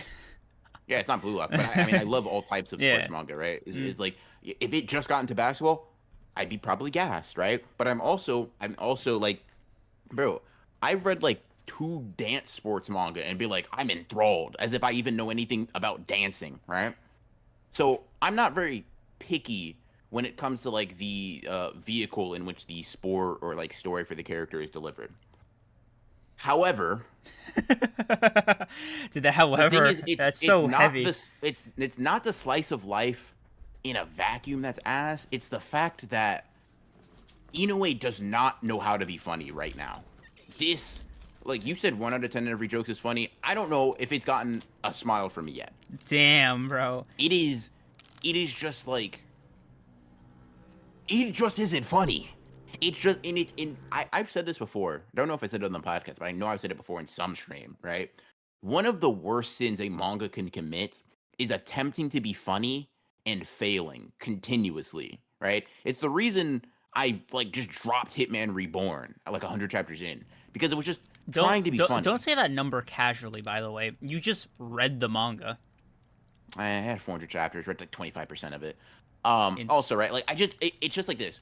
The manga tries to be funny, right? But it's not. So the basis of what it's trying to do doesn't work. And as for the hoops, man, the hoops, the basketball, the nitty gritty, the nitty gritty of like the sport. Really? What do we? Really? We haven't seen anything. Because we haven't seen anything. Yeah. I mean, because like the guy, my main like weird distraction. I don't know what to think of the protagonist aside from his crush on this girl.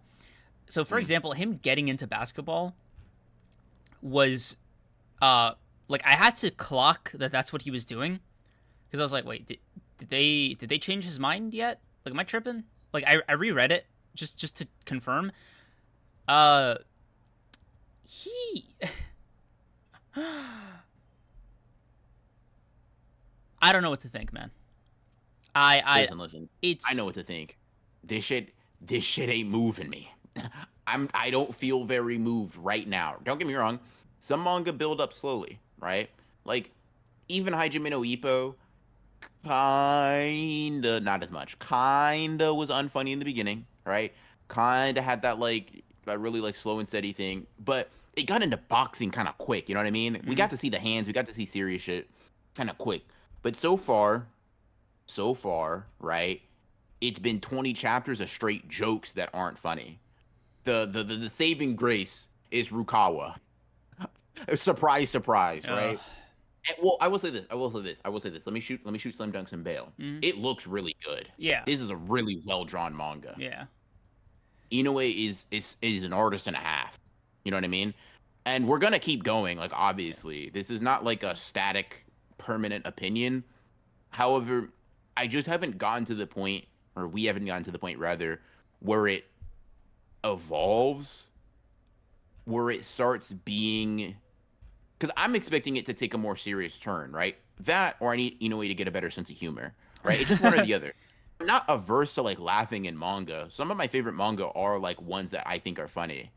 But it's just, if the jokes don't land and it's primarily based in like trying to make you laugh, it's sort of, it falls flat. Let's just be honest. It just and like okay, so someone asked like, what is an example of the joke? The problem is, right, the jokes are just, oh, a girl talked to me, I'm blushing, and then they're like, it's like, ooh, Sakuragi, you're blushing, and then they'll like punch them, and I'm like, fuck off. Bro, that's not comedy. Get out of my face, bro. I think what kills it for me is that like the jokes are too quickly, like they're too similar and in too close proximity to each other.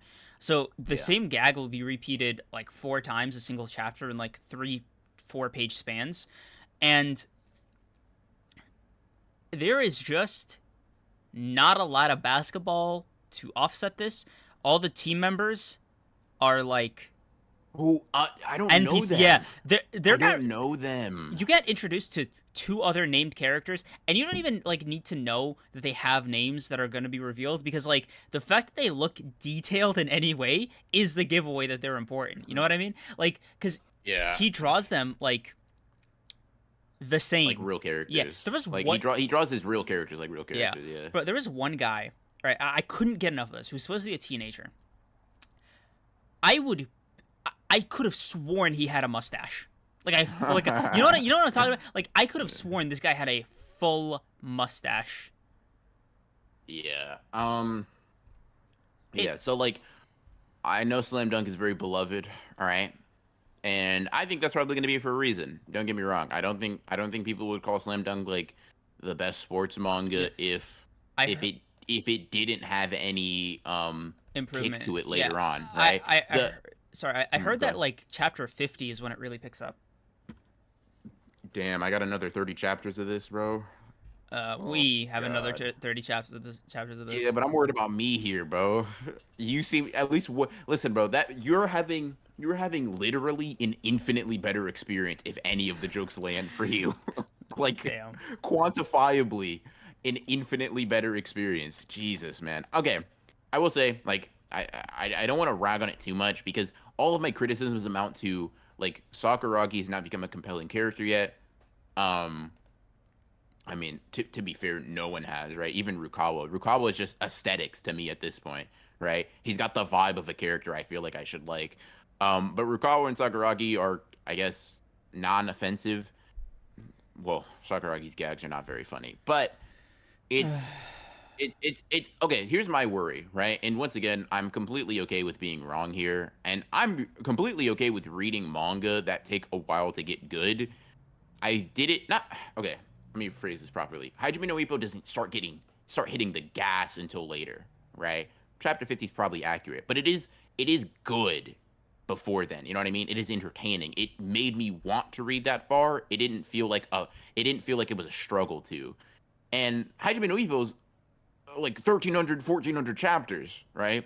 Slam Dunk is 250 or something.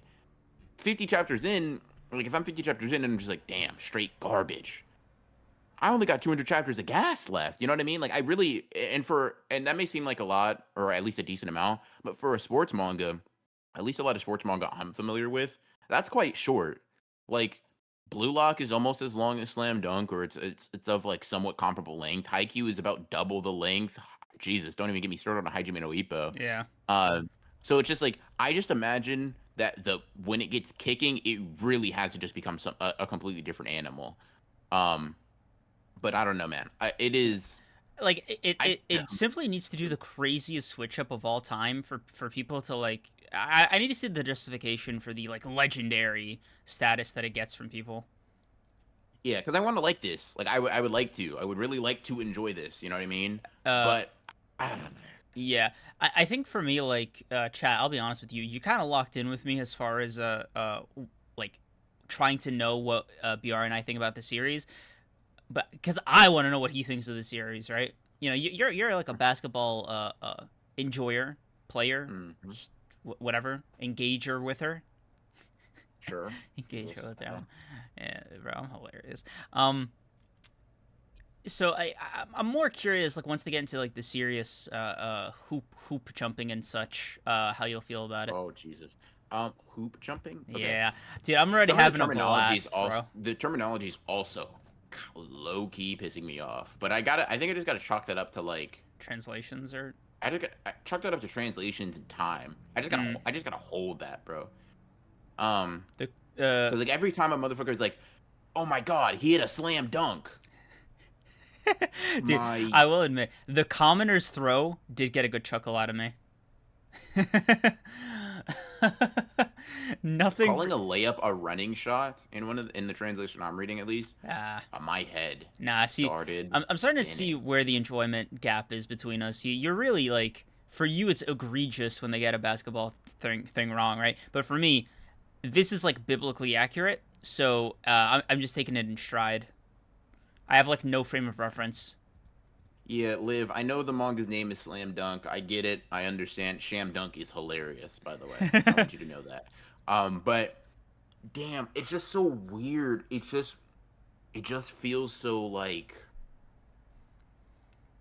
old timey. Old timey. Which it Old is, right? timey. It is. Right. That's why But the emphasis. uh-huh. Um, but yeah, Cream's lack of sports is crazy to me. Yeah, Cream's might be the most unathletic person, chat, you guys have ever like It's heard of. bro. This is not new lore, chat. Like I don't know. I I'm don't. saying, How many times I have to like how come many times do I have to teach you this lesson, old man? kinda a little bit, guys. How many times do I have to remind all of you how utterly useless I am as a teammate in any kind of sports activity? Huh? I pretend I'm saying this with a lot less confidence. Yeah, I don't know. I'm like, Yeah, I'm like, just you're very boldly proclaiming that you are like a physical. yeah, yeah. You are like, no, that what I was about to say is crazy. Never mind. Forget, ignore that. What the Jesus, I was dude, about to oh be my, extra. Yeah, no. I was Jesus. gonna call you a heavenly restriction in reverse. Oh, not the Mechamaru. Oh my Yeah, god, bro. bro. Yeah. You know, chat, Ugh. it's not just about me being terminally online. I'm not disputing that allegation. First of all, a little pedantic here. I'm chronically online, not terminally online, all right? So, I'm on like middle of iceberg levels of online, right? You're not going to catch me in Twitch streams, for example. I consider that terminally online. That being said, right? Weird stray, but I'll let I that slide. I don't know who the stray like was hitting, but I'm sorry, I guess. I just feel like once you're a creator, you have to admit that you're just the farthest extent of it. You know what I mean? uh, Like you're making for these people. Like once you decide I chronic, can't, like bro. it's not enough to just start watching it. I have to be a part of it. I think you've given up your rights to be like, "Oh no, I'm not too online." Like Look, it's over. I'm We got I'm to just hold that. I'm like I'm in like nah. I don't want to say it like that. That seems weird. Mm, But look, I'll keep it a buck with you guys. All right. I just have like little to no aptitude for physical sports. Okay. mm, Sleeping Danger. That is a crazy thing to donate yeah, for. that's No, funny. my God, bro. Thank you for the 14. That's hilarious. Uh, appreciate it. I guess. Look. Can I run for like 2 minutes uninterrupted? Yes. Can I run at like 6 miles per hour? Now we're getting a little crazy. Now the asks are getting a little out of hand. All right. Let's all Mm. calm down here. Right. You get 4.5 to 5.5 miles per hour at a steady 2 minutes. That's kind of where I scale speed wise. Right. 4 to 5. You mean a power walk? Don't do that. Don't you. No, no. I'm aware because like I was walking on my treadmill the other day at 4 miles per hour for a decent bit of time because it's a power walk. You're telling me you can power walk for minutes and get tired? You know what? I'm gonna round up to 5.5. All right. Are you happy? That's a light That's jog. okay. Jesus Christ. We need to have like a training arc together, bro. I'm not gonna lie to you. Bro, I don't know which one of us would hate it more. I'm gonna be honest. Like, I don't know. No, because like I think it would just scale like so like obviously I wouldn't compare myself to you and you shouldn't compare yourself to me, right? Yeah, But I no, would like to improve by a significant order of like the same. So like you getting to like a normal person's level would be like me becoming in like the top 1% of physical specimen. You know what I mean? bro. Okay, I was gonna compliment you by accident. Oh, I almost tripped there for a second, right?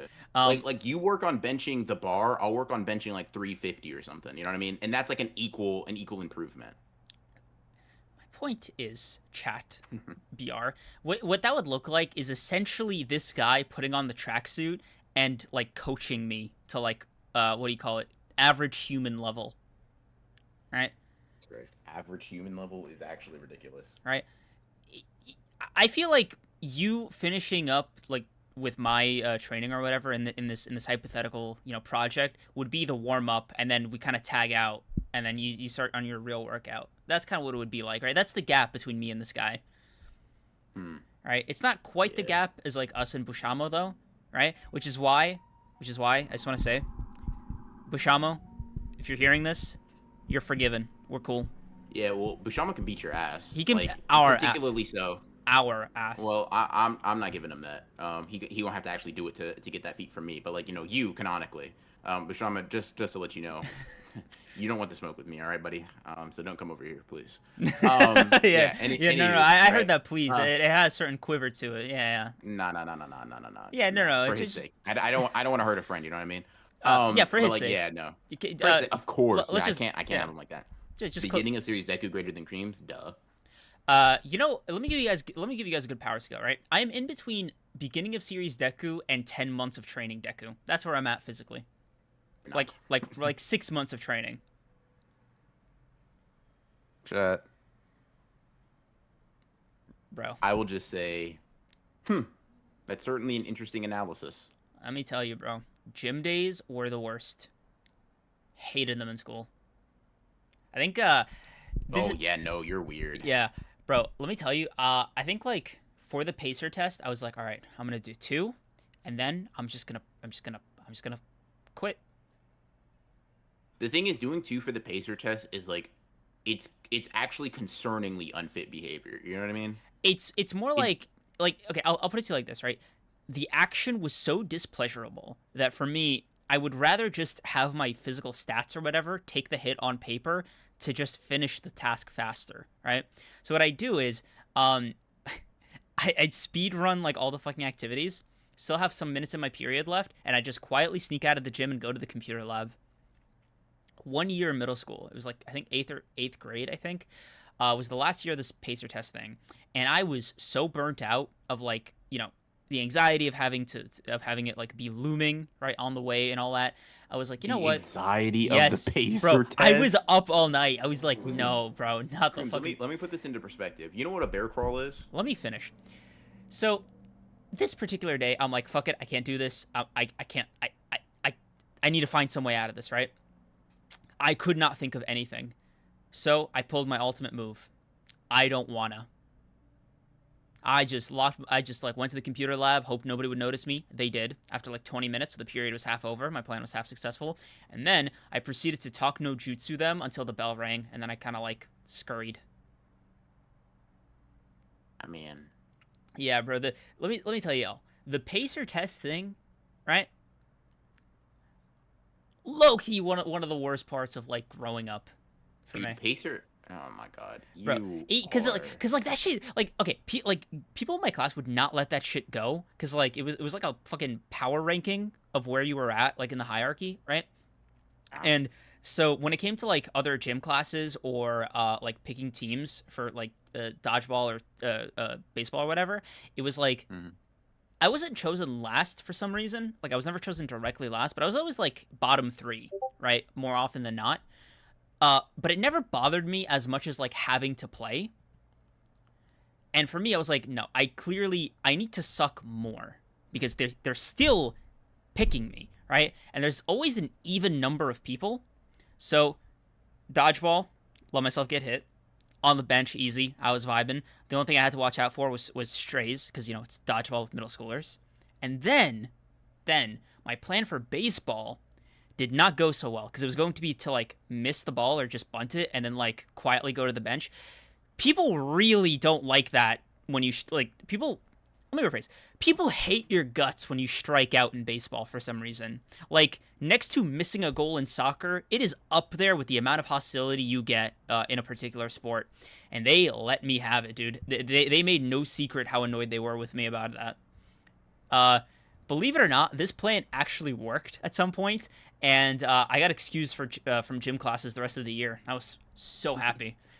I I'm couldn't making sure I couldn't quote you, believe it dude. worked, dude. I could not fucking believe it. I like when the I think it was the librarian or somebody when they were like, "Oh, Kreams, you can like yeah, you could sit out the gym classes for the rest of the year. You seem to be having a hard time." I'm like, "No, wait, what? That's crazy." It was, man, I remember that time fondly. That was a big victory for me, chat. Um, Wow, you guys got a lot of Kreams lore this that's episode. just a lot of it's just a lot to sort of digest. Let me read these super chats. Hopefully that can. Let me see. All right. Jaden, 3011. Thank you for the 5. The more I listen to this, the more I realize what the podcast art shows PR's muscles and none of Kreams. Yeah. Um, yeah. The disgraced one. Thank you for the 5. I've never met someone who had anxiety from the pacer test until Kreams. Yeah, I don't think any of us did either. Y'all wait, hold on. Y'all just took Um, the pacer test days in stride? Bro, I was the pacer counting test down wasn't to like them from day the one pacer of test wasn't. school. I'm not gonna lie to you. I didn't even know when the pacer test was. It was just a day. That's crazy. I was asking about it like the first or second day of every school year. I wanted to know the exact date. Huh. What the frick is it? One of my syllabus requirements is knowing when the pacer test is. Ah, that's disgusting. I Do mean you guys have like mile time like tests or whatever? yeah. The way it worked, I think, was like, it's the same basic recording. I think in every like you had the guy, right? The fitness grand Mhm. pacer test. Yeah, that guy, right? So I think for me, the only appeal of the pacer test was seeing who the fastest kids in school were, because I was really, really curious. And it got to the point where, like, you know how the gimmick of the tape is it would speed up the intervals as you like went further down, like as it kept going. So there was always these like 2 or 3 kids at the end, right, who were like dying to like win, right, to be like the final finisher. And I don't know like what reward they think they got, but it was more like a couple of high fives and then the period just ended. They get picked for first in sports or whatever, but I always thought that was a punishment, right? So it was always weird to me that they were like really excited about it. And then they like I'm starting to see why I had trouble making friends in middle school. Sorry, it just clicked with me like all of a sudden. Caliber X4. Wow. For becoming a member. Wow, that did not like connect until now. Holy crap. Dude. Wow. I was like, dude, why is everybody like dapping these people up? Like they just ran fat. Wow, huh? High school was great for me though. I mean, because like that's when it stopped being like a requirement. I mean, and also like I had like more friends or whatever, but like mainly the pacer nonsense. Yeah. Yeah. The quiet pause is a little much, by the way. Bro, because you don't understand. This is like, I could get down, right? Lay down on the gym floor and roll 2 times to pass the pacer test, right? And that's the times I did it, bro. 2 times and then it was out. Like, dude, it'd be like, okay, I'm gonna use like an education equivalent, right? Okay. What you're saying to me is like me being 20 years old and saying I can't do multiplication, I cap out at addition. Oh, okay. It's this level. It's like it's not just funny, it's kind of concerning. I mean, it is such a core ability that I'm like, what? I don't like, I'm worried about you almost. I'm like, what are like, how are you existing in the world as like a physical creature? I'll tell you how, right? I just specifically hated the pacer test, but like the rest of the time, like in summers and stuff, I just hang out in the schoolyard with all my friends. And the primary thing we did was just like biking or whatever. So the rest of the time, and keep in mind, they weren't school friends. They were all like friends I made on the playground. So they didn't know any of my lore, which I think made it easier, right? But we all just like got along really well. And like I lost, because I used to be a fat kid, you know, if you couldn't tell from any of these stories, but like I used to be really fat, right? And I think around like the summers in between each year of middle school going into high school, I had lost like, I'd also grew, but like let's say 30 pounds, 35, 40 pounds, like in that range. So like I went from being like popping out of my like belly button popping out of my shirt fat to like my cheekbones were visible kind of like transformation, right? But then I had a totally different problem, and that was I was like not a like I was the kind of like scrawny where you didn't want me on your team for the exact opposite reason. Yeah, right. Yeah. I had like no energy, right? Like that's because I during the school year I wasn't doing any exercise either, besides like walking to school every day. So what ended up happening was like I would just keep losing weight because like the walks was like let's say like a mile or two. Like there and back, and like we my friends and I would hang out after school, and like it was a walk there too. And at some point I was like 130-ish pounds at like 5'9", with like no muscle. So my weight's always fluctuated throughout my life, and I didn't seriously get into like exercising, like to exercise for my health, until I was 20. Or like 19. I forgot the exact age. But I didn't do it properly until I was 20 at least. That one I know for sure. But yeah, guys, you know, a little Kreams lore for y'all. Yeah. The disgraced one, thank you for the 5. Kreams, you have to do an exercise video on your channel. It'll absolutely make great not content. happening. Not happening. I will fly out to New York to participate with you. No, bro. I'm simply no. We're not doing that. Caliber X4, thank you for becoming a member. Thank you for welcome to the to being an honored one. Jaden 3011, thank you for the 2. I'm fat as heck, and even I did the Pacers test. You had to do the fucking Pacer test, guys. All right, I know, because I tried every method in the book to get out of it. They really wanted you to do it. By the way, you know what your mile time was/is? No idea. I will tell you this though, right? You know how at the end of the Pacer test thing, you get your results back and it tells you your BMI or whatever, and it's like that red-green range as like the visual. Not really. I mean, I don't remember taking BMI tests. It was like part of the thing, right? But it was like, this is kind of your health score, right? Okay. And then I'd get it back, knew it was in the red, always in the red, right? And I just kind of rip it up and like be done with it. I'm like, great, another year, like we got through it, right? Kind of reset the clock. But then around like 6th, 7th grade, they started doing this thing where, my opinion, very arrogantly, rolling in Pacer test results and like gym grades into parent-teacher conferences as like a part of the discussion, which is like crazy, by the way. Like, oh, your son couldn't run like a fucking mile in 3 seconds. Like, what are you doing, bro? Like, no, that's a super important thing to actually have a discussion with your parents about. God, bro, listen. If you can't run a mile in 15 minutes,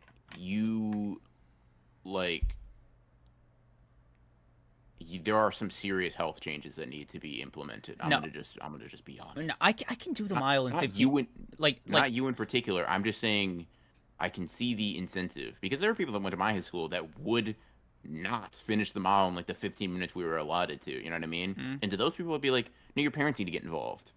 All right, look, like chat, like I recreationally still bike. You know, like I do my thing, and like I was jogging for like to train for this stupid 5K a couple years ago, but that was like pre-COVID. That kind of threw a wrench in everything. But like, you never did it?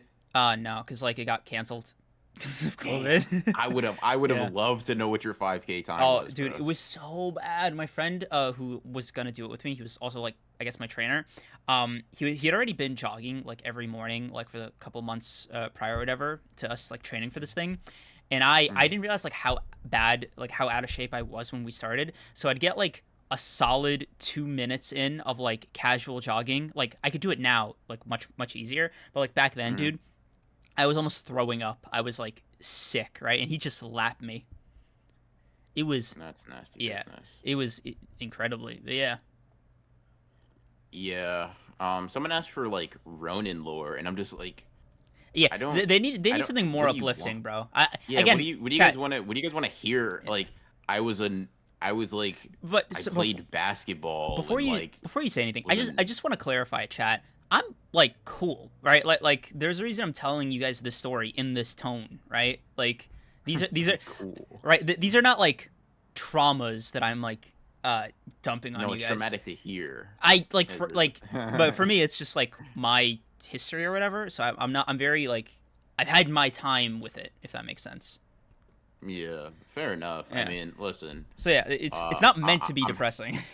I'm happy you're better now. It's not depressing in that sense. It's more of like a, you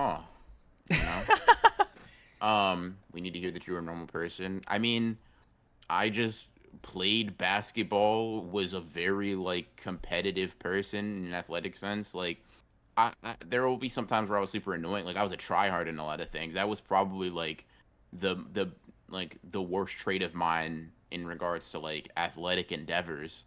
Like, I would definitely take every sport seriously. You were playing dodgeball? Yeah. Bet. My life's on the line.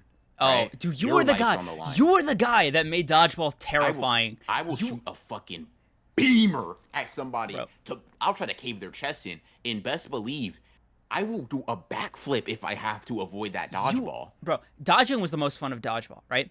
But like there were these motherfuckers like you, by the way, that would just like throw everything into like every throw. And like I don't know about you, but like all the guys that did that in my schools always aimed for the head. No chest shots. They were just like, no, it's gotta be cerebral. They would even like I didn't aim for the head. I was just a kid who couldn't aim, so I just chucked it. I just had to make sure nobody could catch. Because if you caught, like, here's the thing: if I threw a dodgeball and you caught it, you basically called me a bitch. You know what I mean? And I'm like, I can't Who do you think you are? Oh, So dude, I caught a I would couple. damn near dislocate my shoulder Yeah. throwing a dodgeball. Yeah, people hated the catch. I can tell you that firsthand. The most stressful part, like dodgeball match I've ever experienced, by the way, I I caught the ball by total fucking accident too, and the and me and like one other guy, one other player were the last ones on my side, and when I caught the ball, right, at the same fucking time, someone else on the other side tagged him while he was looking at me catching it, so he was out, and I was like, no, Yeah. no, no, because the problem with me isn't catching; it's throwing it back, right? I got no Yeah. upper body strength. What am I gonna do, right? So I'm like, I have a great idea. I'm gonna pretend, or at least like throw it as hard as I can, right? I'm gonna do something crazy, right? And if they catch it, well, you know, the sheer athleticism of it all, like this guy, he's just woo. He's fucking LeBron James of dodgeball. It's out of my hands, guys. I tried my best. I put my life on the line. Listen, bro. There was like, you don't know what it's like to really say "fuck it." If I die, I die, unless you play "quote unquote" two-hand touch football with a bunch of middle school boys who are who are all ready to die about it. Like, we would call it two-hand touch, but we really just like, you got the football. It was you get a touchdown, or they kill you. Because like, I know I was doing the same thing. If one of my friends got it, oh, sorry, I fell, I tripped, knowing that I threw my whole body weight into just spearing them and slamming them to the ground and be like, yeah. The spear, bro. We're like sixth graders, you know what I mean? But it's lethal. Dude. It's like, oh, you know what? Here's something that should put it into perspective, right? So a little lore, right? I went to a private school all the way up until middle school, right? So like, we still had the pacer, or like something equivalent to the pacer test, but every Friday we would have this thing called mileage club, right?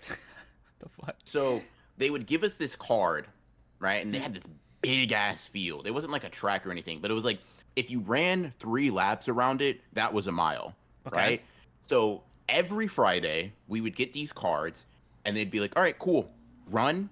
And for every lap, you come to us, we mark, we do like, it was like this card with like rows of boxes, right? Every lap, you get 1 slash in a box. And then when you do another lap, you get another slash, right? 2 laps equals 1x, right? And there were just tons of rows.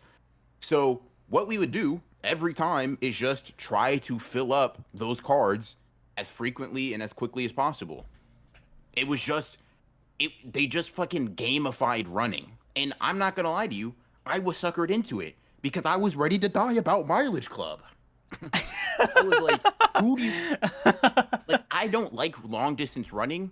However, I'm also not gonna back down. Like, when my friends would be running, right, I'd be thinking like, damn, I just ran 2 miles in like, you know, in what was it, like 20 minutes, right? I was like, damn, I might want to take a break. Then one of my friends would just pass me up and be like, all right, so you just slapped me in the face, spit on me, and then said I'm a loser. Got it, cool. And I'd pick running back up, and then we'd play, like, we'd go to like practice after that or whatever. I mean, it was just real. I mean, it was just like, there was no option for me to half-ass it. I mean, like, to me, it's not even like it's not even like there wasn't an option. It was more like the concept didn't make sense. What do you mean you're not staking your life on this game? It's just like, You really, it's just like, you actually had a fucking blue lock moment. That's what I'm hearing.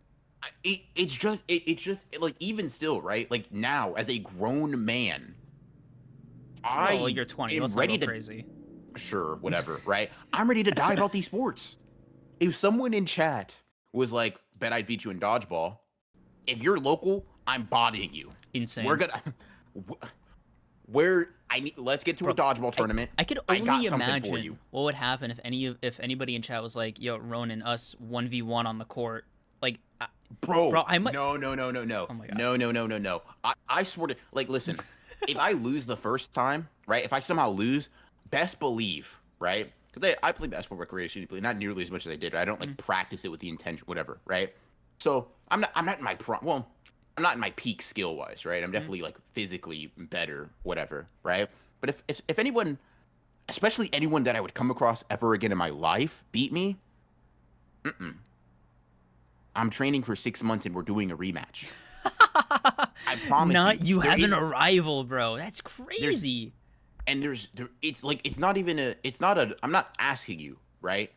It's not a, oh, you want, it's like you will. If you say no, you're getting kidnapped and brought to a basketball court, and the only way you're going back home is if you gotta beat me. You want to go back home? You gotta beat me. That's it. Bro, That's it. You. That's it. It's just not. No. I love. You know, I thought that'd be like good bait for anybody in chat to like take that offer. Just be like, all right, well, he said it. Like, prove it. Like, I promise you, I'm so serious. I promise you, I'm so serious. I will just say, like, listen, if I got beat, like, by somebody in chat, I'm going on a YouTube hiatus to train in the Himalayas. Dude, you got to do a training arc. Yeah, you can't let it slide. That's what I'm saying. Yeah. I don't, YouTube, sorry, my honor has been besmirched. I won't let this happen. I don't know who you thought I was. I don't know where you thought you were, but you're not doing that here, and you're not doing that to me. No. Dude, that's hilarious. You, bro. No. You know, it's funny that you say that because like your competitive drive is like very visible, and mine only presents itself like in virtual environments. I don't know why. Yeah. Well, hold on, Sleeping Idiot. If you are going to DreamCon next year, Square Up, and I will literally pull up to DreamCon specifically to play you. I promise you that. Jeez, Bro. I will. And now I got to train for a year. Dude, now I have to train for a year. Sleeping Danger. You don't That's understand, crazy. bro. Like you don't understand how like crazy that answer was. So let me give you guys some perspective, right? BR and I are not like convention goers, right? Like as I guess audience members. I don't know what you call conventioneers. Conventioneers. Whatever, right? People who are interested in conventions. Right, yeah. We're homebodies, right? So the fact that he's not only willing to go outside to do this, but like actually train and go to like again a convention just to prove you wrong should show you how unbelievably petty this man is. I mean, competitive. Huh? What? Well, listen, it's just like, call it what you want. Like, you can even call me like, well, you can call me ass. I'd probably challenge you to a basketball game right then and there, to be fair, right? But you could say it's all talk, whatever, right? I'm just saying. Bro's gonna understand the That's how I feel core about of basketball and it. Okay. Yeah. Bro's gonna understand the core of basketball and show up as Michael Jordan. That's hilarious. I just, you will see a level of effort from a human being that you might not have just ever. I don't know, man. I just, there's no way to really convey it without sounding like it's like a flex or like I'm trying to like just hype myself. Like it's just genuine. To be fair, like I approach YouTube like that too. You know what I mean? Like, I guess I know Kreams. I know you know this, right? Yeah. But like, I mean, I for don't. chat, I guess it's not a like specifically. I'm just a competitive person, Yeah. right? And yeah, does it borderline into being petty? I guess some can misconstrue it like that, right? But I'm just a very competitive person, and I take my competition seriously. I mean, I wouldn't know what Yeah, that's I don't- like. I don't have any enemies, but you know, I hear that. Of course not. Yeah. Yeah. Every. Especially not enemies that have like names that you think are dumb, right? That'd be super weird. What do you mean? Hypothetically No? speaking, like if I had enemies, like what would I don't know, like. No, okay, like, you know, guys, have I ever told you? think, Let me give you guys the tenets of pacifism, as the homie Gandhi liked to say, no fighting, please. Yeah. Jaden, a 3011, thank you for the 5. BR loses and he just disappears and reappears a day later, crazed like Gojo showing up on Doji. With the ball man, long time no see. Check up. Also, you first. Thank you for becoming a honored Hold on. one. Appreciate you. Wait a second. Everybody pause. Tessero, are you serious? Tessero, What's are you going on? serious? What's going on? He said he's local. Tessero, are you serious? like, Tessero, need you a know this confirmation if man you're is being not real. well. Why would you do this, bro? Why would you instigate? Tessero, if you're serious, we can make it happen. Tessero, if you're serious, we can make it happen. Oh my god. We can make it happen. That's all I'm gonna say. That's all I'm gonna say. You have my DMs. You know what I mean? You could talk to me on Discord. We can set this up. That's all I'm gonna say. That's all I'm gonna say. I'll just leave it at that. That's all I'm gonna say. Anyways, Slam Dunk is not really that good right now. You know, somebody asked, Xeno, would BR retire YouTube if he lost to Kreams in basketball? I don't think you guys understand. Like, you're putting my safety in jeopardy by even saying that as a hypothetical. Like, if that ever happens, right? You understand, I am booking it to an airport off that court, right? Like, I am never going to touch, like, I'm not going to be in the same country as him after that, let alone, like, the same court. I don't know why you think I will break your kneecaps right then and there and make you sit there and watch my training arc. And then once you are healed, we will play again. Like, I don't. Like, bro, let's not pretend like that would be the start. Like, forget about being a demon, bro. I'd be his arch nemesis, right? Like I would be the guy that he like. You know the meme that's like somebody's training in the gym with no music. He's trying to avenge somebody. This guy, literally, no headphones, just like throwing fucking baskets all day. Throwing baskets. Yeah, that just confirmed, chat. If you thought he could beat me, he said throwing baskets. Okay. Anywho. Yeah. Also, for the people saying I'd referee any match that BR has with anybody, he doesn't know, I don't know this. He doesn't know the rules, bro. Like, yeah, that's what I'm saying. Y'all have like a lot of confidence in me, and I appreciate it. Still, unfortunately, yeah. Despite the last 20 minutes, right? Yeah. Kreams really assumed he could outrun in a rage. Don't power scale me in front of him, bro. Like, don't hype him up like that. Yeah, no. Okay. No. Losing losing to Kreams would be BR's canon event. Bro, let me tell you. As much drive as Miles had to try to get out from like the Spider Society and like outdo Miguel, BR would come at me with Miguel energy to like get like to undo that. He would tweak to remedy that from the timeline. I think I would lose it if you scored. God. Yeah, no. Yeah. Anyway, that was we need an Honored Ones worldwide day of play. Jesus. Oh my God, dude, that's a memory shaker right there. Yeah. Sleeping Danger out of let's see, 14. Thank you for the 14. Sorry. I'm curious. How tall are you? 6 feet. 6 feet tall. Perfect. Well, not perfect point guard. I'm still short for point guards, at least professionally. Yeah, you should be ashamed of yourself. Yeah, thank you. I know. But yeah, 6 feet. So not super tall, but like I'm not short. Yeah. Anyway, so Cream strike too. All right, guys, here we are, 2 hours in. No JJK. No, that was are you guys ready to start talking about JJK now? That was a fun detour, by the way. Yeah. Jesus. That's multiple clips. Yeah, Jesus. Yeah, right? Creams lore. That's BR I die lore. about sports. Yeah. I mean, yeah. All right, let's do this, guys. All right. Jujutsu Kaisen time. Sorcery fight. Let's go. There was sorcery and there was fighting. Yeah.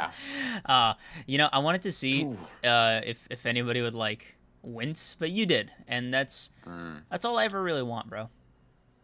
Appreciate y'all reminding me about Jogo, by the way. I'll get into the agenda after we do our like standard review. Yeah, so chapter's pretty simple this go around. I mean, it starts off with like us getting to see like Kusakabe kind of do his little lore dump explanation, right? He's asking if anybody's ever been punched by Gojo seriously. Yuta and Hikari raise their hands and basically say that Gojo with one punch amped by the Limitless made them puke, right? Yeah. So pretty strong, right? And I saw that and I was like, huh. And then to pan to Sukuna getting dragged across a building by a very obviously more serious Gojo and come out with no damage is nuts. I'm like, wow. So like, you need your awakening before you meet Sukuna. Got it. Got it. Yeah. You know, I want to talk about this chapter kind of like piecemeal, right? Because there's a couple like little moments in here that just really caught my attention. So I want to start off with the question, like Kusakabe's question. Okay. Who here has been seriously punched by Gojo before? Now, it's funny to me because like it took me back to that training thing, that training flashback he had with Megumi, where like it started Mm-hmm. off with Megumi being knocked back, Mm-hmm. and I was like, wait, I think Megumi's been hit by Gojo seriously, but he Yeah. he didn't puke. Yeah, he's my goat. That's why. Right. Um, Number two, but right? It might yeah. mean that like Sukuna remembers that, and he's like, yeah, I know what to expect. That, or he's remembering the like last 8 chapters worth of fighting, and he's like, yeah, right, Yeah, I right, mean yeah, he's been punched several times over, you know what I mean? yeah, I think he could get a grasp on how it actually feels. right. Which Um I like goes back into this timing. Uh, Very funny of Gege to bring up punching 9 chapters into this fight as like a serious topic of discussion instead, because like mhm, this fight, I finally realized why on a technical level it's so special, right? It is mm, the only JJK fight, besides maybe Eugene Higuruma, to happen backwards. Right? It's domain first and then like hands. You know what I mean? Usually it's hands building Hikari to a versus domain. Kashima would like to talk. Uh, it's more of a domain, like I guess you could call it that, but I don't know, man. Like for the domain for Hikari isn't like offensive, right? Because like then it was just hands, right? Like it was Hmm. with Hikari's domain. You're even fighting him while the domain is live, right? So I don't know if I want to count it. Like I'm talking like Were Sukuna and Gojo not fighting in the domain? they were fighting with their domains in the domains, right? Like the primary thing was the domain clash, right? And when you take a look at the damage both of them received while in the domain battle, like back and forth, tug of war, whatever, it Mm. was like that is clearly the priority for them, right? Like neither Gojo nor Sukuna was like, oh man, what if he punches me? Ooh, you know. So Yeah.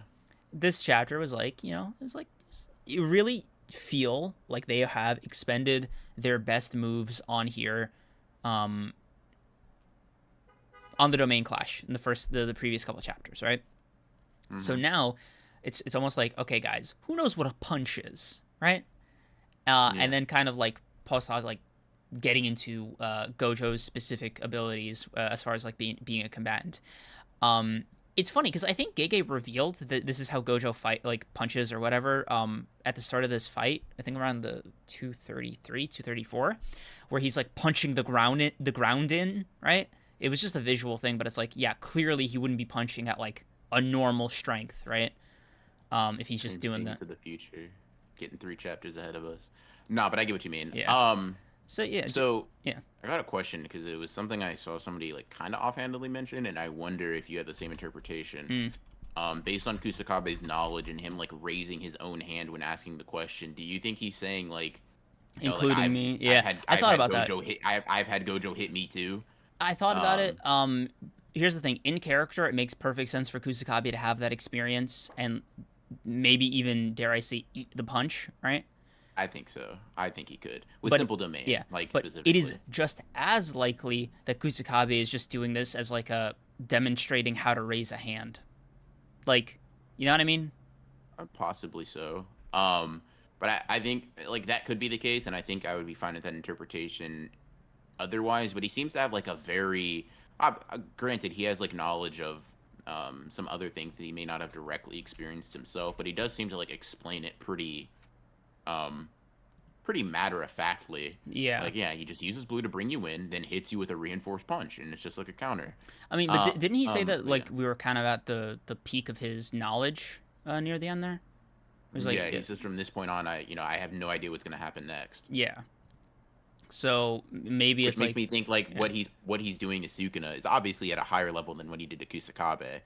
Um, but yeah, Really makes it funnier that like Kusakabe's like, um, so Gojo hits kind of hard, right, guys? And it's like, damn, bro, yeah, like you really peaked with Falling Blossom emotion, huh? You're really like, oh, guys, that's as far as I know. Just punching and Falling yeah, Blossom emotion. yeah. Um,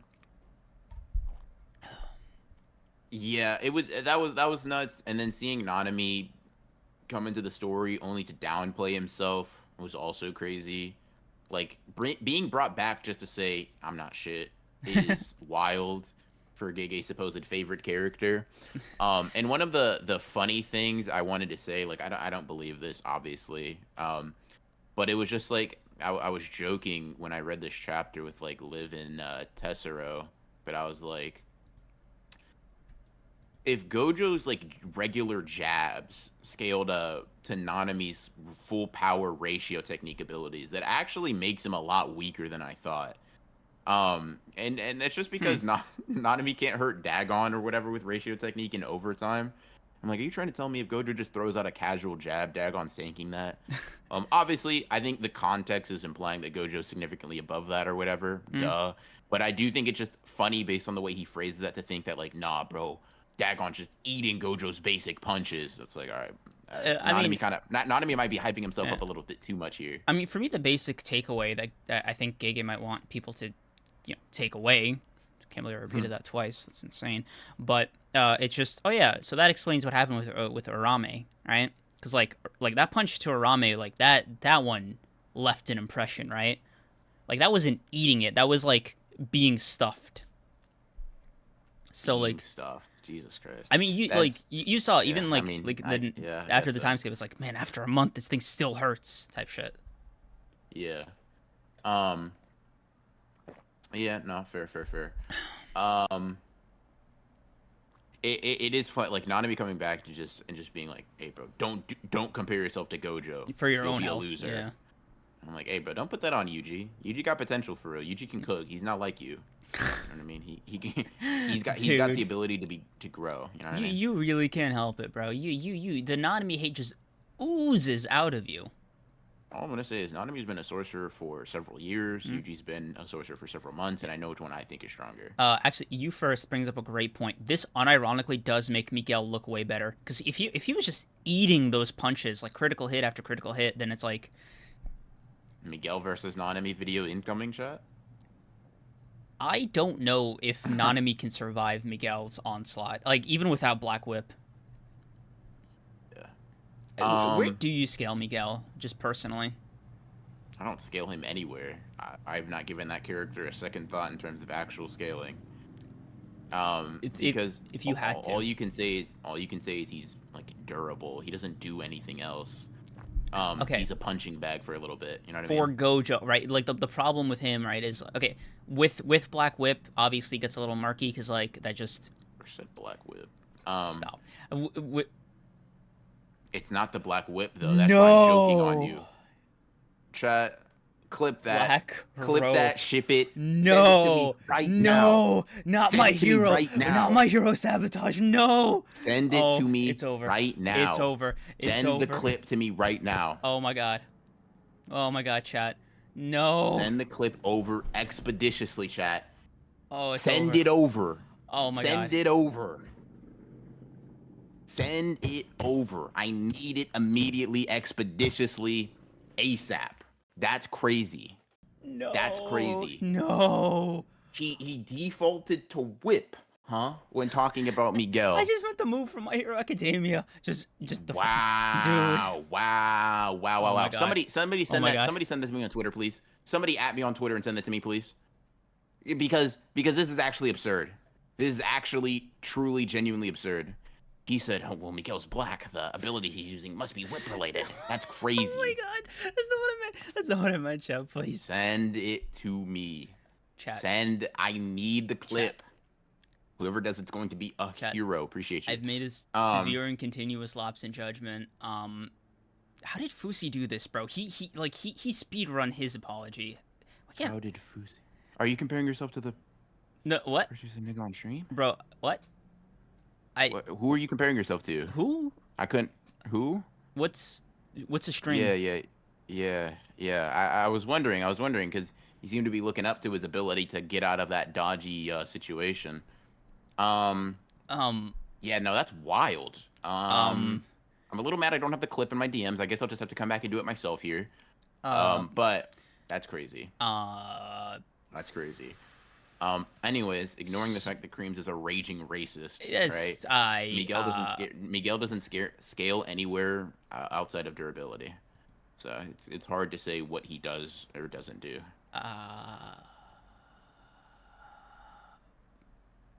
if you take black rope, Cream Star is crazy. oh my god, bro. I'm gonna push past this. If you take black rope into consideration, its efficacy as a weapon increases dramatically when being used on someone that is not named Gojo. For example, I think Black Whip's ability on somebody Black like Whip? He did it again. No. He did it again. No. This No! is so ingrained in his brain. No! He can't stop. He No! can't stop. He can't stop. He can't stop, chat. He can't help it. Oh my god. He literally cannot help it. Bro, this is not my stream, bro. He's being beholden to the racism. It's taking over. Let's talk about a different character. It's taking over. That's nuts. That's crazy.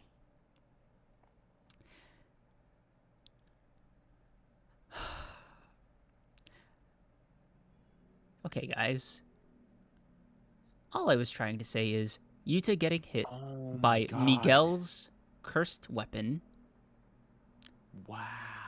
would prove more effective than how he used it against Gojo. That is the basic idea I was trying to convey.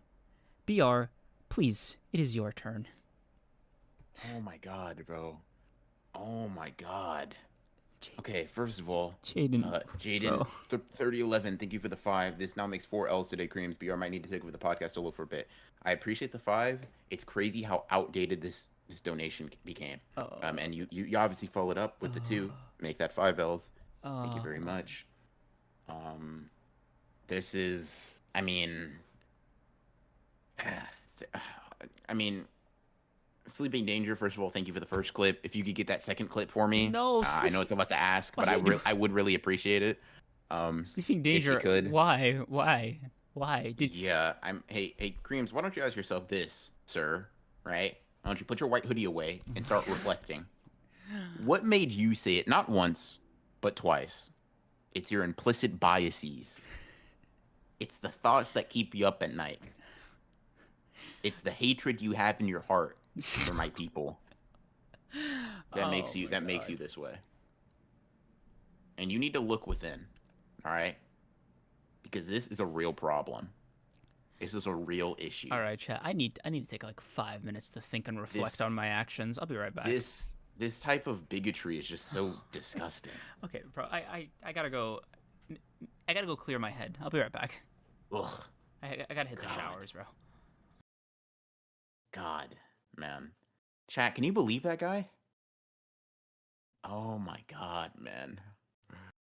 For what it's worth, I would like to address the take that I was trying to get at the entire time. That's all. All right. All right. What is the take? What is the take? What? Black Whip? What does Black Whip do? That black rope would be more effective scaling-wise on somebody that is not Gojo. That's the take. All right, I'll be right back. Okay. Do you want me to address it to the chat? Or do you want me to wait till you're back? Whatever you feel more comfortable with. I'm not gonna... I'll wait till you're back. Oh. I think it might lead to more slip-ups. Okay. Kreams in the shower mumbling about monkeys. Oh my god. You're right. How did I not see it? Stop. You're right. Why?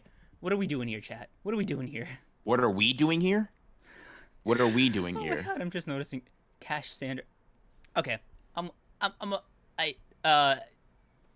got a donation. I'll be right back, guys. M3D, thank you for the $2. I'm gonna need Kreams to pay reparations, to be honest. I mean, yeah. Wow. Chat. My PC blue screen. Did I miss the JJK talk? Listen. XTI7, I'm gonna tell you this, right? Scroll back to the beginning of the JJK talk. I promise you, you're going to want to listen to what was just said. I promise you it's funny. I promise you it's hilarious. I promise you it's hilarious. I promise you it's worth going back on. You haven't missed most of the JJK talk, but yeah, I promise you it is funny. But yeah, anyways, Let me spit my Jogo agenda to you guys real quick, right? Here's my Jogo agenda, just real quick for you guys. So Jogo has taken several serious blue enhanced punches from Gojo, right? And Jogo kind of ate those. Like, yeah, he's spitting out blood. Yeah, it kind of hurt him or whatever. Yeah, okay, it sucked, right? But Yuta and Hikari, Yuta being a special grade and Hikari being a guy who gambles, both kind of just folded to the punch, right? Both just got bodied. But my goat Jogo was ready to keep fighting right after that.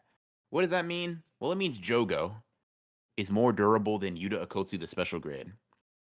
And I think we need to start putting more respect on his name because, the more respect we can look at Gojo with, the more respect we have to look at Jogo with. I'm going to be honest with you.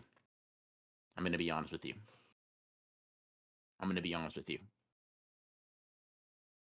Excalibur, or Caliber X4, sorry. Thank you for the 2. Cream's on his ghetto arc right now. Yeah, he is. M3D, thank you for the 5. I'm not gonna lie, when Cream said, "Can I just say it?"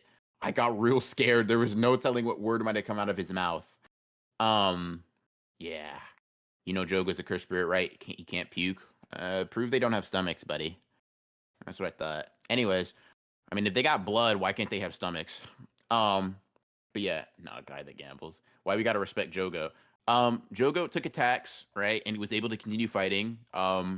Versus like serious or like blue enhanced punches that made Yuta Okotsu, the character that the sorcerer second only to Gojo, made him barf and keel over, bro. I'm just saying, Jogo is different. His scaling, ridiculous. Yep. And then he just kind of ate a red. Like, yeah, sure, he was bleeding from his head top a little bit, but like, who it's whatever. Mahito pukes all the time. Yeah, that's also true. If anything, he went easier on his students. That's what I'm saying. Sukuna doesn't hand out you were strong for nothing. Thank you. You know what? It's time to push the Jogo is the strongest character in the verse besides Gojo and Sukuna agenda. Kenjaku's right there. Thank you. Another clip. Thank you for the second clip, Sleeping Danger. You're goated for that. Let me just watch this back real quick. This is gonna be funny. Let's see. Ooh.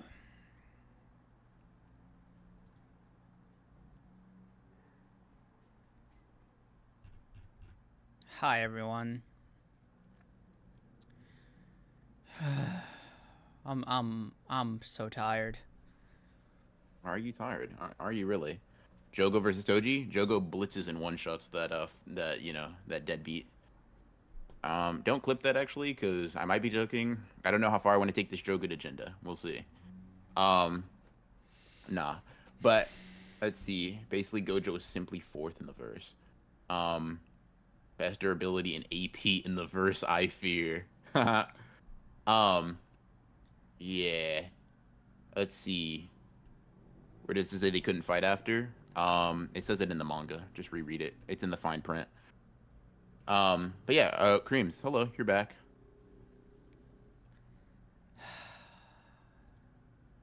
Did you hit the showers, buddy? Maybe talk to a blonde-haired special grade? So Jogo ate a couple of Gojo's punches, huh? That's crazy. Yeah, Jogo is actually what he's called. Ugh. Jogo, You seem to have no problem calling things by, nicknames, names that you give them. So I think you can make the adjustment from Jogo to Jogoat.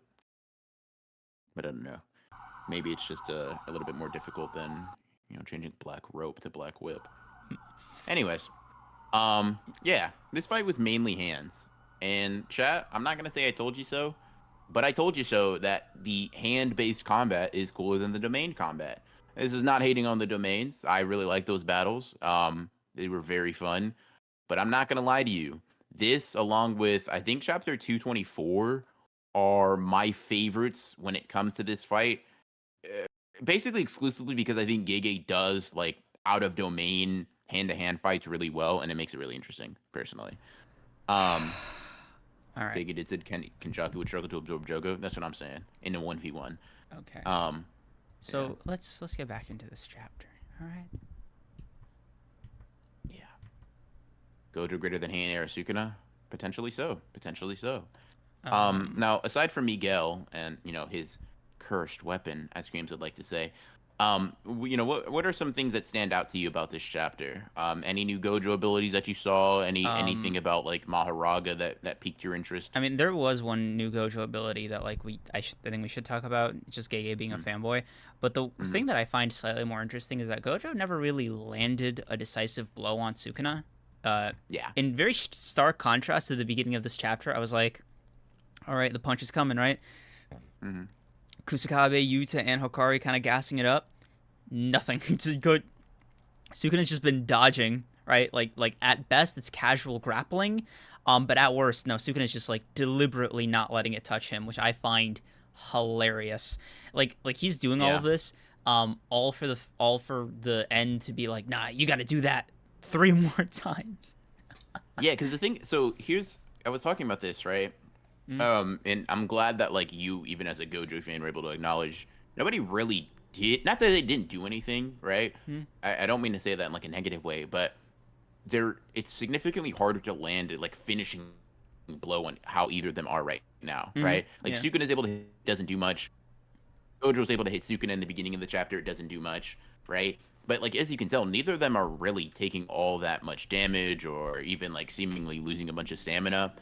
And for Gojo to say at the end of the chapter, "Yeah, I'll just kill you before you spin the wheel 3 more times." I'm like, listen, no offense, dude. Like, I'm not saying you're like a fraud. Don't get me wrong, but like, you haven't done anything outside of the domain that makes me think you can pack him up. Yeah. Because y'all have just been going back and forth real even like. Yeah, it's very strange when it comes to like the attitudes of these fighters like throughout this entire battle. And I made like a TikTok about it, but I want to add like a little bit more nuance here. One of the things that I've noticed between Gojo versus Sukuna is the fact that like neither of these guys lose their cool, even at like not to just like an oh yeah I'm him kind of way, right? But it's always like it's the kind of not losing your cool, like, but I got one more thing up my sleeve kind of attitude. You know what I'm talking about? Like, Yeah. and with Gojo, I feel like it's slightly more undeserved because, like, bro, you have 6 abilities on a good day. What are we doing here? Like, at this point, when Sukuna's like, it's a countdown, like to until like I basically win, right? It's just a countdown at this point, right? Like am I crazy? Like, why is it like the only person who doesn't clock this is Gojo, right? It's like, yeah, bro, you once he adapts, he's adapting. You know what I mean? Like, Sure. And I think Gojo's aware of that, but I think Gojo's confident he can kill him before that. but To be fair to Gojo, right? If I had to make an argument for him, outside of the domain, right, he has not shot off red, which we know can do solid damage to Sukuna, and he has not used purple, which we know can like probably obliterate any part of Sukuna that it touches. right, yeah. And The has, problem with purple in particular is that I would imagine the charge up time is not going to work very well when he's like fighting someone as relative to him as Sukuna, right? I mean, like Sukuna's Gojo elusive. pulled out the like in this chapter, even like he's going all like this far to dodge a punch, right? Yeah. And purple is like damn near stationary. So like, yeah, you have to charge. Like, it's not that it takes a lot of hand signs, but every time we've seen him use it, there is some charge up, right? Obviously, disregarding the and travel. There's charge up and there's travel. But like one thing that I thought was super interesting. Obviously, the clones was really cool, but Sukuna just seeing through it and being like, yeah, no, it's this one. Like, Yeah. that's just like one of those low key, super cool, super like experienced feats that I think are pretty. I think are cool to see from Sukuna. 100%, yeah. Yeah. And for me, it's like, it almost feels like Gege's like doing that, not to give Gojo any kind of like confirmed new ability, but just so he could be a fanboy, you know, on his Tagashi, yeah, right. But like not, I thought he was shadow stepping. yeah, right, like not break the fight in any meaningful way, which I find hilarious. Yeah. The Wasn't one, clones you're after him. Just yeah. Like we're not saying they were literally clones. Yeah. We're just whatever. so one of the most interesting things about this conflict that kind of keeps in theme of okay, so the category is anticipation for next chapter that seems so obvious that Gege ultimately subverts, but not in a way that's like horrible. So the most popular example is Wheel comes out, Mahoraga is already adapted to Unlimited Void, it's a break next week, but we all speculate, oh my god, Gojo versus Mahoraga, Gojo versus Mahoraga next chapter, right? And then chapter drops, Mahoraga's unsummoned. Yeah, right? for sure. So this kind of keeps up this trend where it's like, okay, no domains. He's got to figure out a way to get past infinity, and he's gonna get real creative. He just has to survive Gojo, and it's like, no, he can still use amplification, and it's like, oh, Yeah. Huh. And he can, and without too, and the thing is, so I will give, I think us some credit, right? We were right when we said he could not use Mahoraga's wheel right, and domain amplification at the same time. mm-hmm. I just didn't know it would like turn black. I thought it would like, just be desummoned. However, the effect in which we were talking about is the same, right? Yeah. You can't use the effects, like he stops adapting. Which I find so interesting because like when the scans first dropped, right? I don't know about you. I didn't clock the shading because I thought it was just shading on the wheel, right?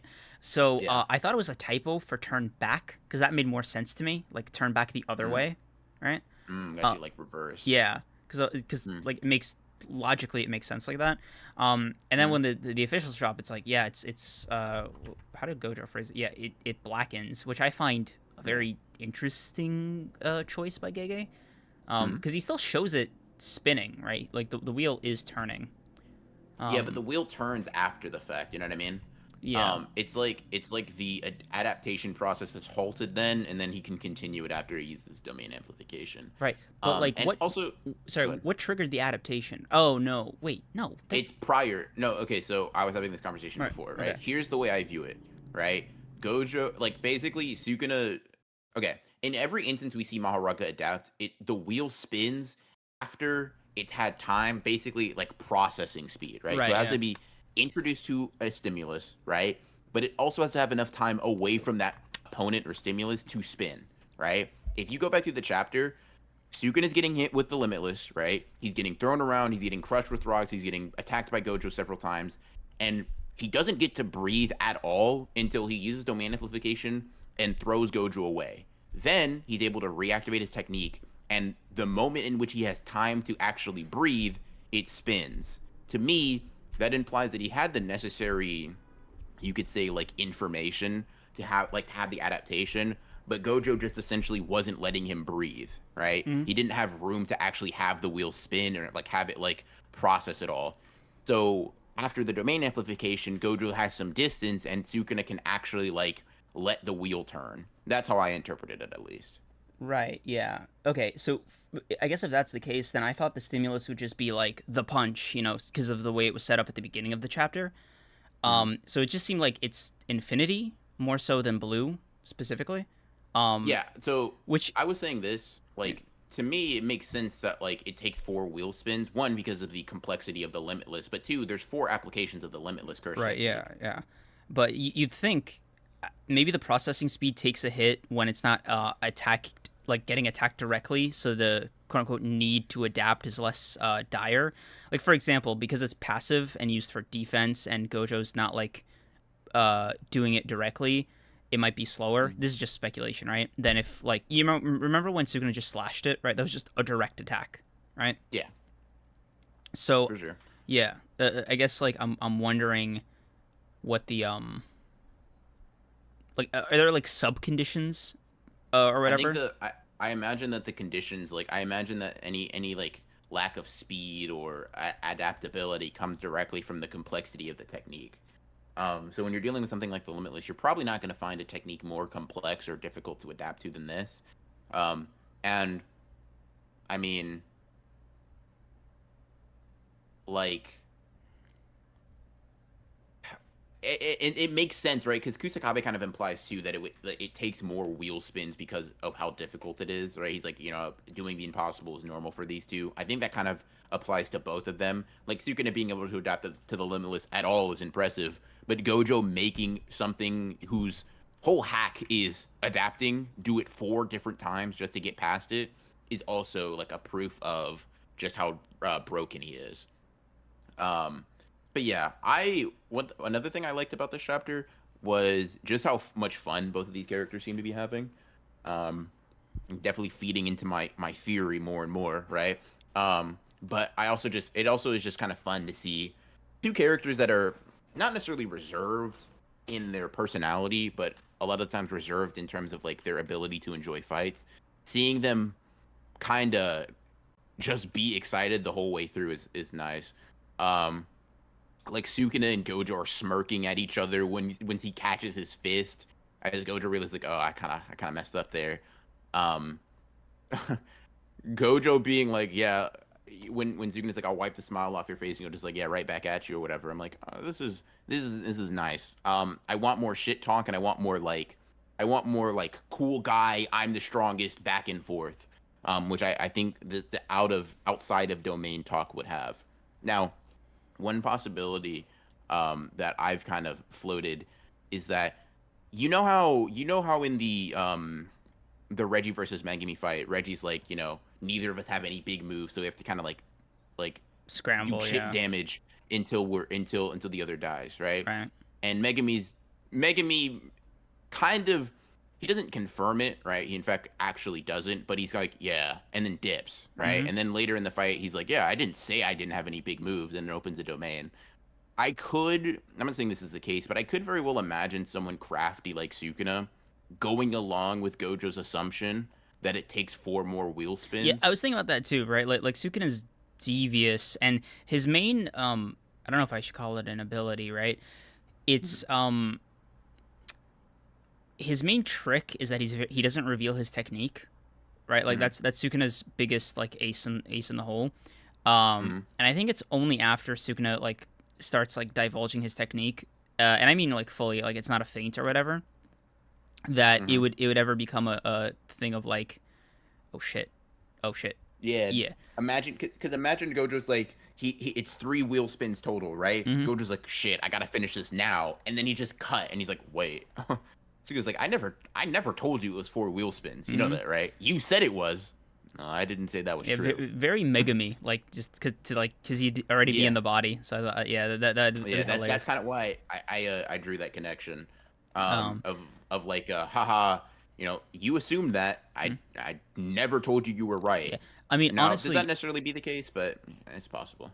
I would like to say what I think is probably more likely is for Sukuna to reveal his innate technique, not so much a condition of like 10 shadows, right?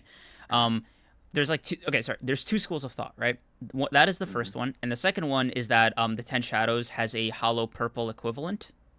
That's like a super secret thing that's only known to like people who own that technique in the past, right? So even the clan doesn't know, or like, and by virtue, other clans don't know, right? Okay. So let me start with the first one. If Gojo's like, well, you got no, I know all your tricks, Sukuna, blah blah blah, some line like that, right? If Sukuna's just Mm-hmm. like, sorry, if he's like, yeah, I know you just use dismantle and cleave to cut everything up, blah blah blah. If Sukuna's like, who said dismantle and cleave were my curse technique, right? Huh. And he's like, no, Yeah. my real curse technique is blank, like I don't know, the kitchen Yeah. technique, Whatever. right? Yeah. Um, and then like unleashing some variation of that, right? Or he uses open, however he wants to like present it, right? Mm-hmm. The second one I find to be slightly more, I guess, in line, kind of bringing full circle to Gojo, especially where the anime ended at the time that it ended, and the way like Gojo's fight with Toji ended while he's wearing Toji's clothes. So I think there's more in line for this, for like a sort of hollow purple for Sukuna slash Megumi to have, at Mm-hmm. least thematically, right? Mm-hmm. And that is if it's like a secret Shikigami or some kind of like super chimera or like Mahoraga, like I don't know, ×2. yeah, Yeah. right. Or it's like I'm gonna bring the shadows to you and use the kids domain or some stupid thing like that, right? Like that's kind of what I feel like is gonna happen. Yeah, I could see that. The only problem for the second part is because is that Megumi doesn't seem to have access. Maybe you would argue Sukuna is the one that does, right? Hmm. But if Sukuna is looking to get Megumi's knowledge on the technique, he'll be shit out of luck because Megumi isn't part of the clan. You know what I mean? Like he's not privy to the super secret mega ultra whatever technique stuff, and it's kind of implied that Gojo knows more about the Zenin clan and like the Ten Shadows curse technique than he does, as he talks about like the history of it versus the Six Eyes user or Six Eyes limitless curse technique user or whatever. Um, Hmm. it's it's just one of those things. It's I could see it though. But yeah, Yeah. I I don't know. I don't know. I could see the next chapter being another one of those, like, it's just action. It's just kind of furthering, you know, maybe we get another wheel spin, Or and maybe, then things change from there. But yeah.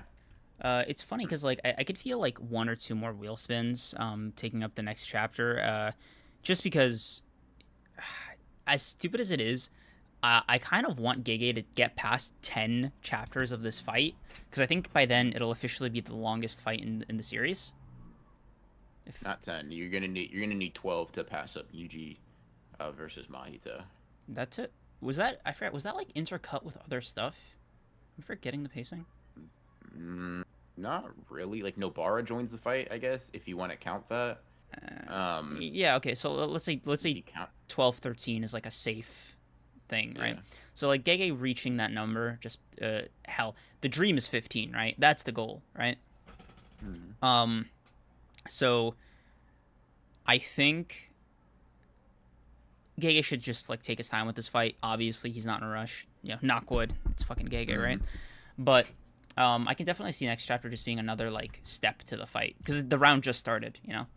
Yeah, and that's kind of how I'm feeling about it. Sleeping Nature, thank you for the 14, by the way. A fusion of all 10 Shikigami equals hollow purple. Yeah. I could see that. Yeah. Or like someone mentioned Maximum Uzumaki. Oh yeah. Kind of a similar ability to that. Yeah, you could have a maximum technique. You know, it's funny. Fort Rest. That is an interesting way to think about Hollow Purple and like the black hole for Yuki. Like Yuki's black hole could have been just like her Hollow Purple, right? Kind of like a super duper last trump card. It makes me wonder if every special grade has something like that. Like if Yuta, for example, had like, I don't even know what to call it. Like, I just use all my abilities at once to become like a Superman or whatever, and then like I just die. Yeah, I mean it could be that. Yeah. I could imagine like the limit breaking Eureka Blast probably serves a similar purpose though. Yeah. Or like, because I don't know, something about like Geto slash Kenjaku feels like hollower to me because Maximum Uzumaki is cool, but it feels like, nah, you still got more to give. You know what I mean? Think so? Yeah. I mean, Because like he's maybe. never using it as like Geto used it as a last resort, right? Kenjaku doesn't. I mean, to be fair, Kenjaku's in how many fights we've seen him get his body? Like 2, if you count Shibuya. He hasn't really been pushed to a last resort, I don't think. I mean, I would like to think a black hole is a pretty close push. Bro, first of all, what are you going to use Maximum Uzumaki on? Gravity? And second of all, you saw how he came out of there. Yeah. There's no part of him that looks like last resort. Yeah, that's true. Yeah. Be real with me. I don't know if we could see a cooler maximum than the black hole. I will. You know what? I'll let you add that, bro. I'll let you make that. Nah, but yeah. Let's see. Yeah. I mean, that's kind of where I'm at right now. How do you? Yeah. It was a weirdly like straightforward chapter. Yeah, I liked it. It was Yeah. solid. Like I think it's like to me it's like an 8. Yeah. 8.5 out of 10. Like it's just fun. I wouldn't say there's not a lot to digest, right? We have learned more about how Mahoraga's adaptation works. It's not just I get hit, I adapt to everything. Yeah, Something I that's it, speculated earlier, Yeah. right? But like we had started kind of suggesting that there are probably caveats just based on the way it adapts to Sukuna slashes. This caveat seemed to be even deeper. I like that Mahoraga is still broken, but he's like kind of controllably so. Yeah, they're adding at a more high enough rules. level. Yeah. You know, it definitely makes him going up against any character that's super high level be a little bit less ridiculous. Yeah. Just like, oh my god, he gets punched once and now he can no longer be hurt by them ever again. It's like, all right. Let's take it easy. You know, it's funny. The last thing I want to end on is the last two panels. Panels. Oh my god, panels. So Kashimo is just like smitten. Like Gojo just fully won him over, right? I think we both tend to smirk. Crazy teeth drawing by Gege aside. It's cute, but like, that's. Someone said that's funnily enough, it's a slam dunk reference. So, is it? Oh, okay. Fair enough. But yeah. Anyway. I think it's very funny that Kashimo, like the depiction is Kashimo's heart is swayed by this. And he's like, yeah, let him kill that kid. Just like he's just so enamored. He like just doesn't care about the personal stakes. And it's like, wait, did he forget he's in Megumi's body? Hey, let's let him forget. I mean, to be fair, Kashimo didn't care to begin with, as far as I'm concerned. I mean, that's true, but it's just really funny that like it's said with like this level of like sincere, I don't know, admiration. Like, let him cook, bro. Yeah.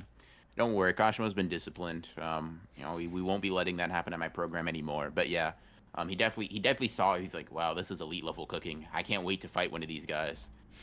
He's just like, because it just has to be so interesting, because if you see Sukuna lose, if you're Kashimo, of course, you're not even heartbroken. He's like, oh, I just get to fight the stronger guy. That Sukuna guy was only the second strongest.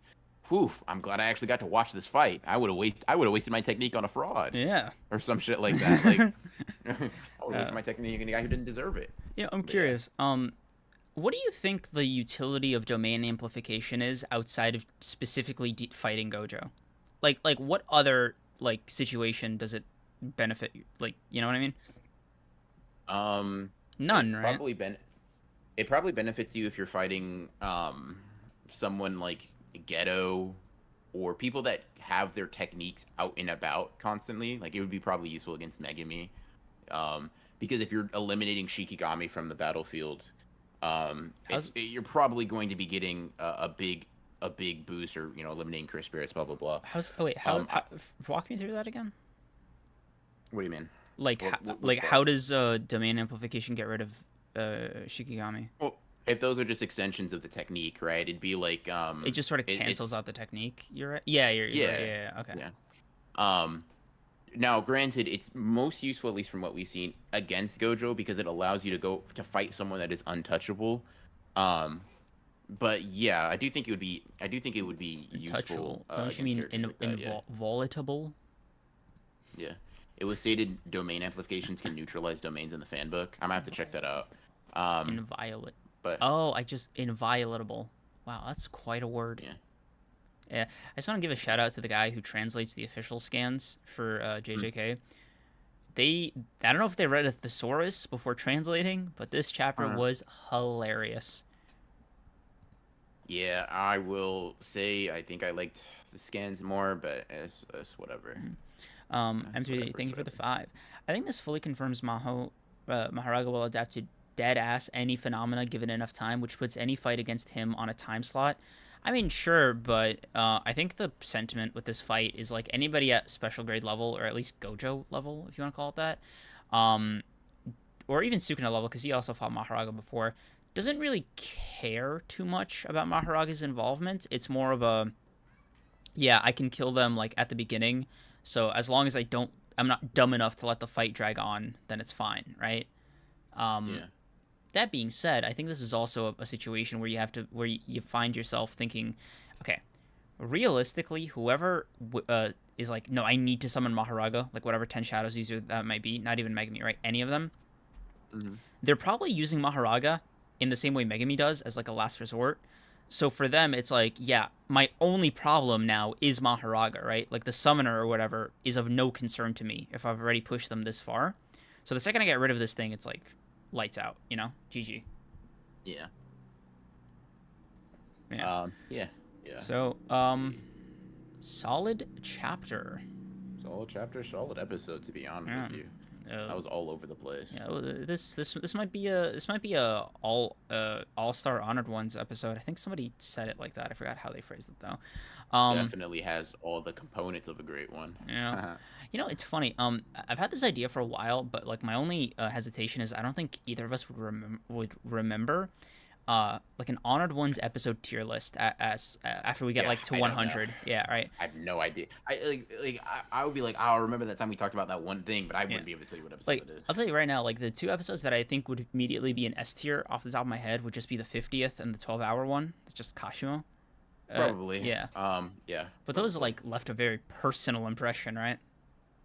Yeah, those are also just exhausting. So.